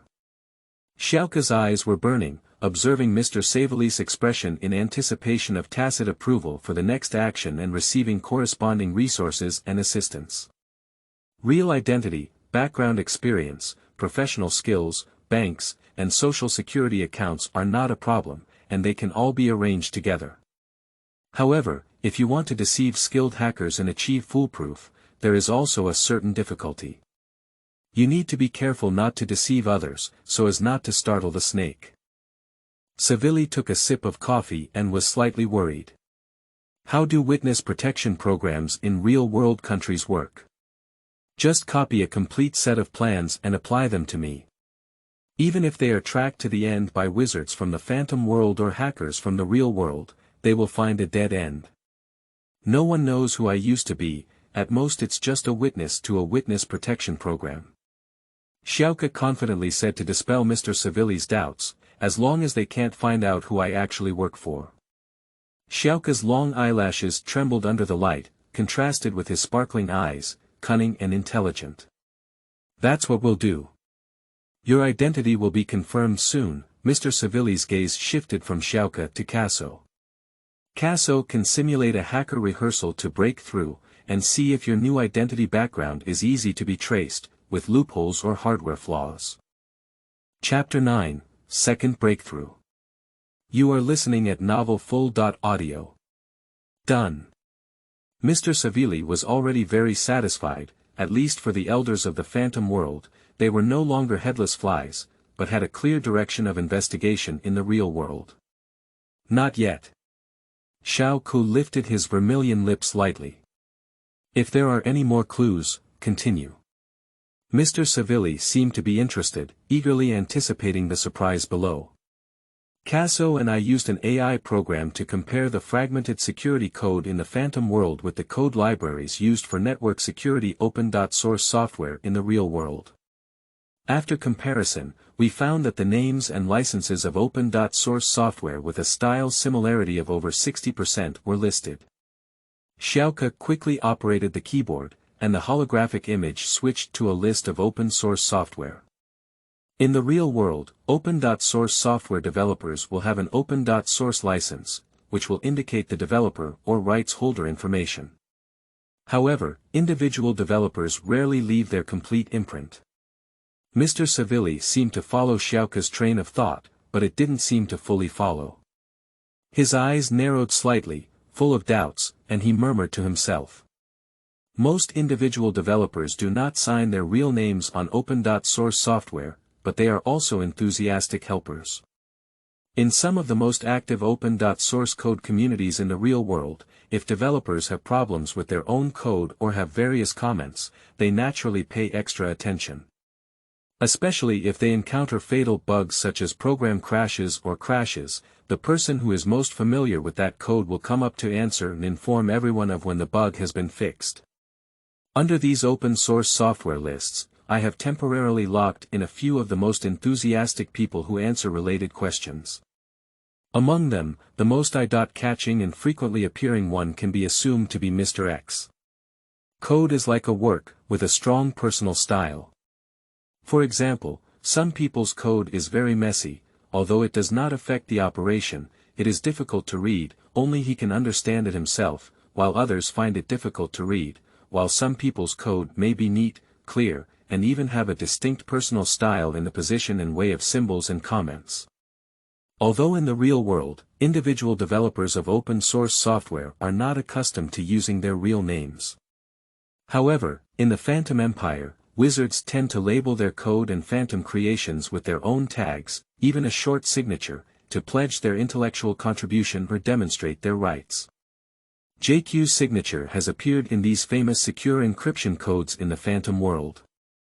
By comparing the fragmented source code information related to security algorithms crawled through the Phantom world with the source code of similar open.source software in the real world, AI has calculated a probability of about 85%. One of the developers of the most widely used encryption open.source software in the real world, Mr. X, and the extremely active security encryption wizard Mr. JQ in the Phantom world are the same person. AI has also calculated and analyzed that Mr. X, or rather Mr. JQ, has a close relationship with Elsa Barbara, and this relationship is friendly rather than hostile. How do you know they have a friendly and close relationship? Mr. Savili frowned lightly and asked in confusion. He felt that his brain had been shrouded in a layer of fog, and he was almost overwhelmed by the complex relationships before him. Xiaoke cleared his throat and said, by searching public litigation data from courts around the world, it can be found that patent inventors or rights holders will more or less sue some companies and individuals for patent or software copyright infringement. The companies related to the holographic projection have never filed any lawsuits against Mr. X for open.source or disclosure of certain security module codes, nor against these open.source community platforms. Isn't this strange? This indicates that Mr. X also has a positive correlation with these companies, and they may be concerted actors, while Elsa Barbara also has a positive correlation in equity relationships with these companies. Therefore, it can be inferred that there is also a certain positive correlation between Mr. X and Elsa Barbara. Furthermore, AI calculations show that there is a close social interaction between JQ and veteran Alan in the Phantom world. Xiaoke finished speaking in one breath, although there was no conclusive evidence yet, she indirectly verified the correct direction of her reasoning through the calculation results of these data. Her gaze fell on Mr. Savili's focused and thoughtful face. She felt uneasy and relaxed for a moment. Although Mr. Savili couldn't fully understand what she was saying, at least Savili listened. JQ is a wizard from the Phantom World Wizarding Society. Mr. Savili asked. Yes, Casso immediately responded. The wizards of the Wizarding Society are all difficult to deal with, smart and cunning, independent, and secretive in their actions. They enjoy the mystery of being a lone ranger or observing others from a god's perspective. They don't open up to strangers, and they often live or disguise themselves as ordinary people in the phantom world. Therefore, only by infiltrating their circle and establishing the kind of relationship they deeply trust each other can they continue to dig deeper clues. Casso frowned coldly. Casso was particularly worried that Mr. Savili would let him infiltrate the Wizarding Society, but to investigate the real names of the 8 elders, it was absolutely impossible to bypass the Wizarding Society. The wizard will be responsible for the safety and protection of each elder. Regardless, uncovering the true veil of these elders in the Phantom Empire, the wizard will be a necessary part to break through. Mr. Savili pondered, his thoughts unprecedentedly clear. Who would be more suitable to infiltrate the wizard? Xiao Ku looked at Casso. Casso's tense and anxious expression had already explained everything. He didn't want to sneak into the Wizarding Society, nor did he know what he was afraid of. If Xiaoka infiltrates the Wizarding Society, she needs Casso's unconditional help and support. Xiaoka is very clear that Casso is holding a grudge against Xiaoka for not seeking his consent in advance to seek ARF Star's foreign aid, which is very detrimental to their cooperation. Thinking of this, Xiaoka coughed lightly and said, "The Wizarding Society recruits some young wizard apprentices every 3 months, and the recruitment is about to begin soon. I need Casso's full assistance. Otherwise, I am not sure if the wizards will recruit me to the Wizarding Society, as I am not proficient in the professional knowledge of hackers. Moreover, to enter the Wizarding Society, one must be able to quickly level up in order to obtain more intelligence information." Mr. Savili had already noticed the awkward expression between Casso and Xiaoka. He meaningfully looked at Casso and then at Xiaoka, as if looking at 2 children who were angry about fighting for toys. That's right, although they have high intelligence, they are still teenagers on the outside. They are simple, childish, love to play tricks, young and reckless, and have their own sharpness. So he said sternly, "Are you 2 unable to cooperate well, or is it the same thing? Would it be more appropriate for Casso to join the Wizarding Society?" His gaze finally fell on Casso's face, which was filled with nervousness and fear. Casso's heart beats violently, feeling immense pressure. Facing those Earthlings and hacker colleagues directly made him involuntarily nervous. He watched them in the dark, and it was okay to confront them. However, once he entered the Phantom world and faced them directly, he was afraid that he would lose his most advantageous tool and completely hand over his back to a virtual digital world that he was not at ease with. Facing so many wizards alone will make him lose his sense of security. The wizards of the Wizarding Society are a team, but he is just one person, eager to integrate into them and explore more secrets of the Phantom Empire. However, he was also afraid of being out of place, and he was even more afraid of being discovered by these people for his true purpose. He joined the Wizarding Society for the purpose of opposing the Phantom Empire. After all, he is not good at disguise. Any wizard who betrays the Wizarding Society will be sentenced to death in the Phantom Empire and permanently banned from entering this world. Even if they change their ID, no matter how they disguise themselves, the advanced algorithms of the Wizarding Society will always be able to identify whether they are the same person. He is eager to explore the Wizarding Society. But he was afraid that he would be exposed to the sharp gaze of many wizards in the Wizarding Society, with nowhere to hide and his true form exposed, and they would discover that he was an undercover agent. But he also did not want Savili to feel that he was a coward, timid, cowardly, and not brave enough. Casso's face was like a block of ice, with a pale complexion and slightly purple lips. He hesitated and said, "There's no need for both of us to sneak into the Wizarding Society. You can just sneak into the Wizarding Society alone." When Casso spoke, his vocal cords tightened and his anger seemed to be trapped in his chest, afraid of being misunderstood. He was eager to defend himself, but his tongue didn't listen. I can guard Little Ku's magical equipment in the real world, protecting him. The wizards are extremely cunning. They are familiar with the security protection system and various practical combat skills of the Phantom world at www.zhaoshuyuan.com, and we are currently only in the exploration and invasion stage. We cannot encounter emergency situations, we cannot retreat, and instead expose our true intentions, right? Casso found himself a bunch of reasons. In short, one meaning is that he doesn't want to become an undercover agent in the Wizarding Society. Once discovered, he will be permanently kicked out of the Phantom world, and the cost is too painful. Savely's gaze was deep as he stared at Xiaoke. Casso's words make some sense. Would it be possible for you to infiltrate the wizards alone? Are you confident that you can pass the recruitment plan of the wizards? I heard that besides the unique skills of hackers, they value talent, age, morality, character, and plasticity more. I can do it, but I need Casso's unconditional help and support. Xiaoke's clear-like-water eyes sparkled with hope, as she gazed at Mr. Savely, seemingly seeking help silently. Casso will be your backup, protection, and support. Casso will wholeheartedly provide you with professional guidance. The two of you must do everything possible, work together, and make sure that Xiaoke gets into the Wizarding Society. Casso, do you agree with my point of view?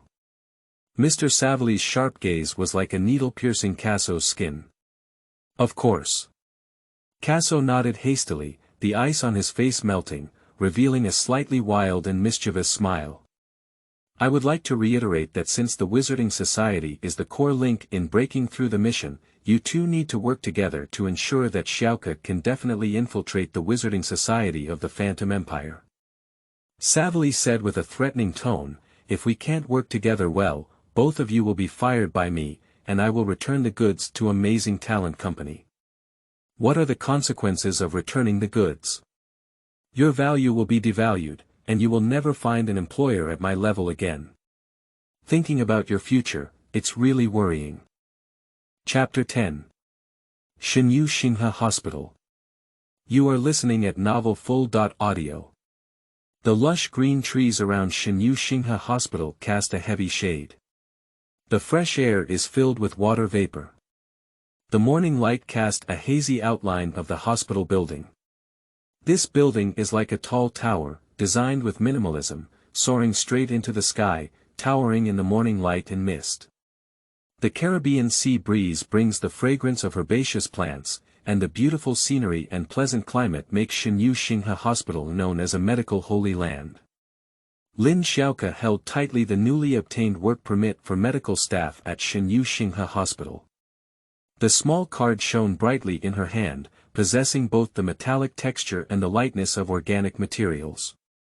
The work badge is engraved with Lin Xiaoke's name, and her sharp chin and facial contours are clearly visible in the photo, blending the characteristics of mixed Eastern and Western cultures. Her deliberately indifferent expression highlights her unsmiling smile. Her originally warm, sweet, and pure beauty has been restrained, replaced by indifference and alienation, making people feel distant from her. She still held several documents in her hand, including the International Nurse Qualification Certificate processed by Mr. Savely and Casso for her, as well as the student certificate registered with the online medical school. It is very easy to arrange an unknown new nurse in the God Bless Star River Hospital, and it is not difficult to assign her to the special medical ward where Dr. Hugh is located. Lin Xiaoke's personal information data has also been accurately recorded in the database of Earthlings, without any omissions. In order to keep her new identity from being exposed, she spent several hours researching the basic knowledge of medicine and nursing. For the star slave of ARF, memory is effortless and effortless. With just a glance, this knowledge is deeply imprinted in her mind. However, the key lies in understanding, absorbing, and digesting this knowledge, which requires additional time. In short, this new identity is enough to make Xiaoke stand out among the general public and not attract attention. Thinking of this, she couldn't help but smile brightly. The next question is how to approach Dr. Hughes and Elsa Barbara, and how to find conclusive evidence to prove that Elsa Barbara is the person of Elder Allen. She was calculating her own little plan in her heart. Elsa Barbara's ward is a senior ward, and she adopts an exploratory and innovative clinical treatment plan, which has strict confidentiality and experimentation. Visiting the ward will leave various identity records and require the patient's consent. Doctors also have the right to refuse visits at any time based on the patient's physical condition. Therefore, the best approach is to start with Dr. Hughes and become his assistant or a core member of the Hughes team. Dr. Hughes has a peculiar and unique personality. His personality, lifestyle habits, daily behavioral trajectory, and expertise in the field of medicine have been thoroughly investigated and mastered by Xiaoke in public information on the real-world network. She must cater to her preferences, take her by surprise, win with one move, make Dr. Hughes notice her, recognize her, and then accept her. Firstly, Dr. Hughes' current assistant, Genus, needs to be sent away and replaced and filled by Xiaoke. It's not difficult to create some less contagious influenza viruses and find a way to infect Genus. Xiaoke, wearing a mask, passed by Genus in the hospital and unknowingly rubbed the virus onto his hands and clothes. The virus quickly took effect. The annoying symptoms caused by this virus are not only nasal congestion and cough, but more importantly, red eyes. Genus, who loved beauty, saw her own pair of red eyes in the mirror of the hospital restroom, transforming herself into a witch. She couldn't help but scream. It is difficult for Genus to recover quickly for a while. Dr. Hughes gazed at the red eyes of Genus, and suddenly he thought to himself that the bloodthirsty devil probably had such a pair of eyes. Therefore, he was both curious and awe-stricken about what virus Genus had contracted. Dr. Hughes decided to isolate his assistant Genus at home to observe symptoms. And he carefully sealed the virus samples in Genus's blood and saliva, and gave them to the Viridi for testing and analysis. People in the virology department said they had never seen this virus before, and the conclusion they gave was to suggest that Genus isolate at home for 2.3 weeks and continue to observe. Dr. Hughes is usually cautious. When he saw Genus, he quickly put on his mask, which saved him from death. Dr. Hughes likes to hire young people because they are quick to do things, efficient, adaptable, have flexible thinking, have unique minds, and more importantly, they are full of vitality. Working as a doctor requires a lot of vitality and energy. He doesn't like to hire some experienced and smooth old scholars. Although he already had 6 young interns available for him to dispatch at any time, and more than a dozen young but experienced doctors under his command, he now lacked an assistant named Genus who was on call and could be instructed and dispatched at will. He immediately felt a lot of inconvenience. AI robot assistants make him feel cold. Despite their intelligence, they lack human touch, and medical work requires rigor, science, and rationality. If he doesn't communicate with emotional and soulful life anymore, he will feel like he has become a work machine. The special medical ward where Dr. Hughes is located accommodates patients who cannot be diagnosed by other departments of the hospital or who cannot have a mature, feasible, and safe treatment plan. In simple terms, it is a complex and difficult disease. These diseases may not be cured at all, but Dr. Hughes is confident in taking all the orders. A doctor once joked that he treated patients as guinea pigs for his various innovative therapies and pioneering experiments. But Dr. Hughes didn't take it seriously. He never cared about these rumors and gossip. As long as I can solve the patient's problem, the patient is willing to be a guinea pig and sign a treatment agreement in black and white. Who can do anything to me? He has always had the confidence and courage to defy all living beings, because he has his own strength as a support. Dr. Hughes has always been mentally active and has a bold style, daring to try new solutions. At the same time, he also has the ability to attract investment and sponsorship for himself. Dr. Hughes is responsible for some experimental medical projects, and without a large amount of money invested, it is absolutely impossible. He usually receives funding from external companies or private equity funds to persuade them to invest in some of his own secret black technology projects. Dr. Hu is the director of the Department of Special Medicine. He has a wide range of interests and extensive knowledge, dedicated to diagnosing and researching various complex and difficult medical and scientific problems. He believes that doctors working hard to find the cause of difficult and complicated diseases are like police investigating difficult crimes and catching the real culprits behind the scenes. He despises all taboos of medical ethics, believing that medicine is pure science, and that he can disregard morality for scientific research. He regards conducting medical experiments as a fascinating game. His superb medical skills, profound knowledge, intelligent brain, and always sarcastic sharp teeth make many people love and hate him. I love him because he can diagnose and cure many patients with strange illnesses. Hating him is because he is both arrogant and sharp-tongued, using all his satirical abilities. It's not easy to get into Dr. Huge's eyes. Xiao Ke wore the uniform of a hospital nurse and conducted routine examinations in the corridor of a special medical ward. This is the job of a nurse to ensure that patients follow the doctor's instructions to take medication, inject injections, or record their symptoms every few hours. Disguising herself as a nurse, she studies carefully, observes words and expressions, actively responds, works diligently, and is serious and focused. I have thoroughly studied and become familiar with all the cases of patients in the special medical ward. With her angelic and breathtaking face, at least she could effortlessly win the favor of other doctors under Dr. Huge and gather some gossip about him. But this is far from enough. To make Dr. Huge notice her, we still need to find some way to make a big splash.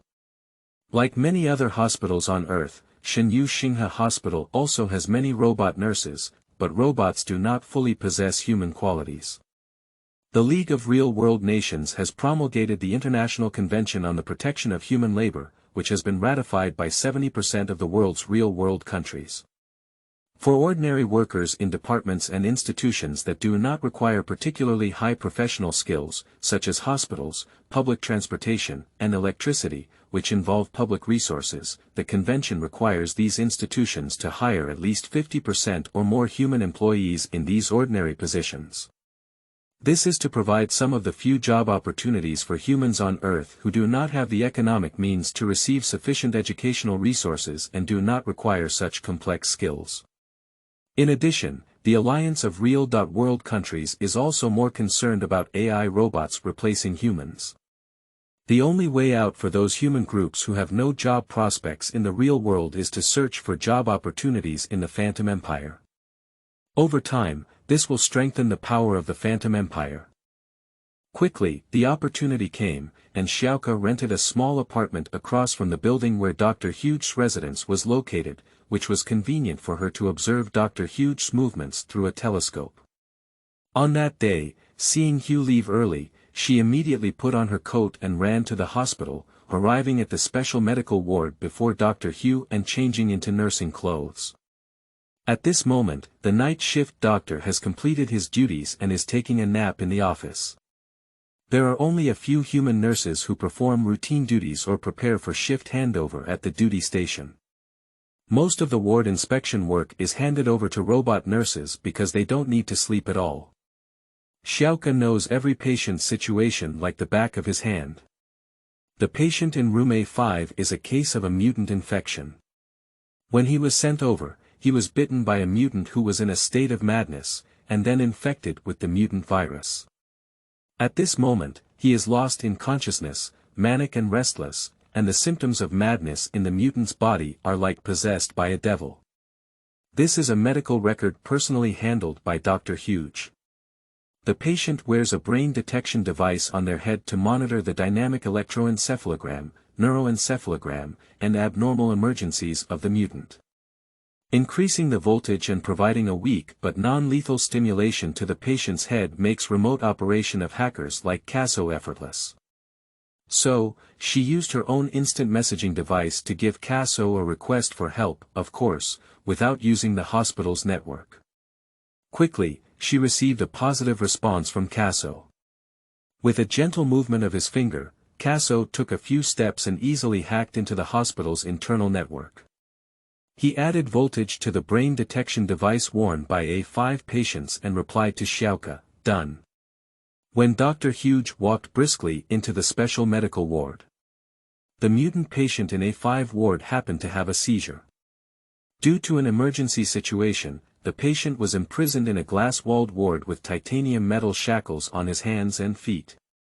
The ward is all made of glass walls, which is done for the convenience of observation. The patient was convulsing, with veins bulging on his face and arms. He let out a piercing and strange cry, as if the sound of metal rubbing against glass was scraping. The properties of emotional inhibitors were no longer sufficient to counteract his sudden onset of madness and pain. He was like a trapped beast, with a hoarse voice that let out heart-wrenching growls and claws. The robot nurse's hand immediately transformed into a pincer hand, striving to control the patient's convulsive body and struggling limbs. But its robot nurse is really helpless when patients scream and scream.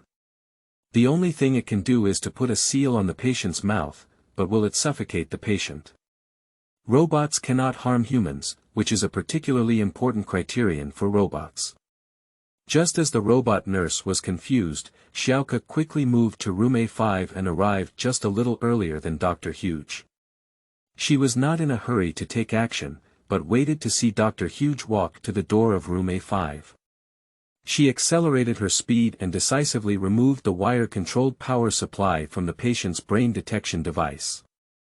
The patient's screams immediately decreased, and the intensity of his convulsions and tremors gradually decreased. It's like after a sudden storm, everything is returning to calm. The robot nurse has released the pliers and skillfully lifted the patient's back, giving him a glass of clean water. The patient immediately felt clear water moistening his esophagus and lungs like rain and dew, and his emotions gradually calmed down. The handling of emergency situations for patients usually requires doctors to make decisions. When the on-duty doctor rushed over panting, the chaotic situation was already under control. When Shenyou put the patient back into the hospital bed, put down the water cup in his hand, and turned around, Dr. Huge's eagle-like sharp eyes were staring at her. Shenyou wore a mask, revealing only her agile big eyes and long and thick eyelashes, fearlessly looking at him. "What did you do to him? Did you make him quiet?" The high frequency of the mutant's screams was really annoying. The sound seemed to penetrate all barriers, even the soundproofing layer, all the way to the eardrums, even piercing them. Dr. Huge was very curious and continued to ask, injecting him with an inhibitor. "Nurses don't have such authority." Dr. Huge's face was shrouded in dark clouds. If there were such a daring nurse in his ward who injected drugs into a patient without following the doctor's instructions, he would definitely not even think about it and immediately dismiss her. "Dr. Huge, I just disconnected the power of the brain monitoring device," Little Ko said respectfully, pointing to the turned-off power source. "Who made you disconnect?" Dr. Huge interrogated Shenyou like a police officer interrogating a criminal. Shenyou recalled the brainwave monitoring image on the screen and pointed to the data above. The voltage amplitude was increased by 15% compared to the previous standard, which caused strong brain stimulation to the patient and accelerated brain operation, exceeding the patient's tolerance. The previous dose of inhibitors was insufficient to work. Perhaps there was a problem with the brain monitoring equipment, and the equipment maintenance engineer needed to check it. She said calmly and clearly. "Nurse robots must obey the commands of real doctors or real nurses, which is controlled by their programming. Humans are afraid that AI robots will replace them, so this rule is designed for nurse robots." The nurse robot immediately started sending a maintenance and inspection request form to the technical engineer, and the technical engineering robot has started to investigate the cause of the equipment malfunction in the A5 ward in the system. Earthlings are afraid that AI robots will become too intelligent, so each type of robot only injects them with the necessary knowledge and skills required for their job. Without human permission, they cannot explore or learn other knowledge without authorization. Nurse robots can only master professional skills and programs related to nursing and emergency accident handling. The maintenance issues of IoT devices cannot be handled by nurse robots at will and must be handed over to technical engineer robots. I don't seem to have seen you in this ward before. Are you a nurse from another ward? Dr. Huge squinted his eyes, vigilantly looking into Little Ku's lively eyes, as if he wanted to see through her, as if she was maliciously coveting his special patient. I am a nurse from this ward. I have just arrived, and today is the second day, Dr. Huge. Xiaoke said obediently and cleverly. Do you know that the medical records I have here are cases that other doctors in this hospital dare not accept? Dr. Huge said coldly. I know, Dr. Huge. Xiaoke nodded obediently. You must be extremely careful. Without my permission, you cannot dispose of my patients casually. If you want to continue working with me, you better understand the rules here. Dr. Huge spoke sternly. Xiaoke raised his eyes, looking innocently left and right, and looked at Dr. Huge with grievances, like a lovable deer. Dr. Huge's heart suddenly became hard. Zhaozuiyuan.com. Dr. Huge lowered his head to look at the microcomputer at hand, looked up at Xiaoke, and had an idea.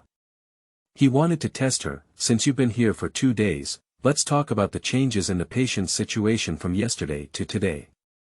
Understood, Dr. Huge. Then, Xiaoke recounted the patient's situation in a flowing stream, like a living record.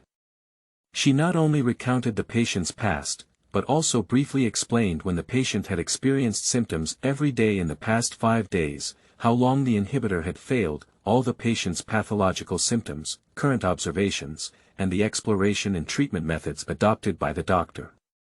Xiaoke's statement is even more accurate than that of the nurse robot, which really surprised Dr. Huge. Because the nurse robot only focuses on the execution and precautions, Xiaoke has also summarized the doctor's analysis points and treatment strategies on this basis, which is concise, clear, and logically coherent. Finally, as if to defend herself, she added, "It's not a violation of nurse regulations, Dr. Huge. It's just an emergency response to equipment malfunctions." She observed that Dr. Huge's face became slightly milder with a provocative and questioning expression. It seems that she has successfully captured Dr. Huge's attention. She knew that Dr. Huge liked smart students, and he focused more on talent, ability, and character when hiring people, while ignoring temper and personality. Because he himself is a person with a strange temper. When did you have such a clear understanding of patients? Yesterday. In order to get started and work faster, understanding the patient's situation is the most basic and also the fastest way to learn. You, follow me to patrol other patients. Dr. Huge's gaze fell on the work badge on Xiaoke's chest, and he had already firmly remembered the name Lin Xiaoke.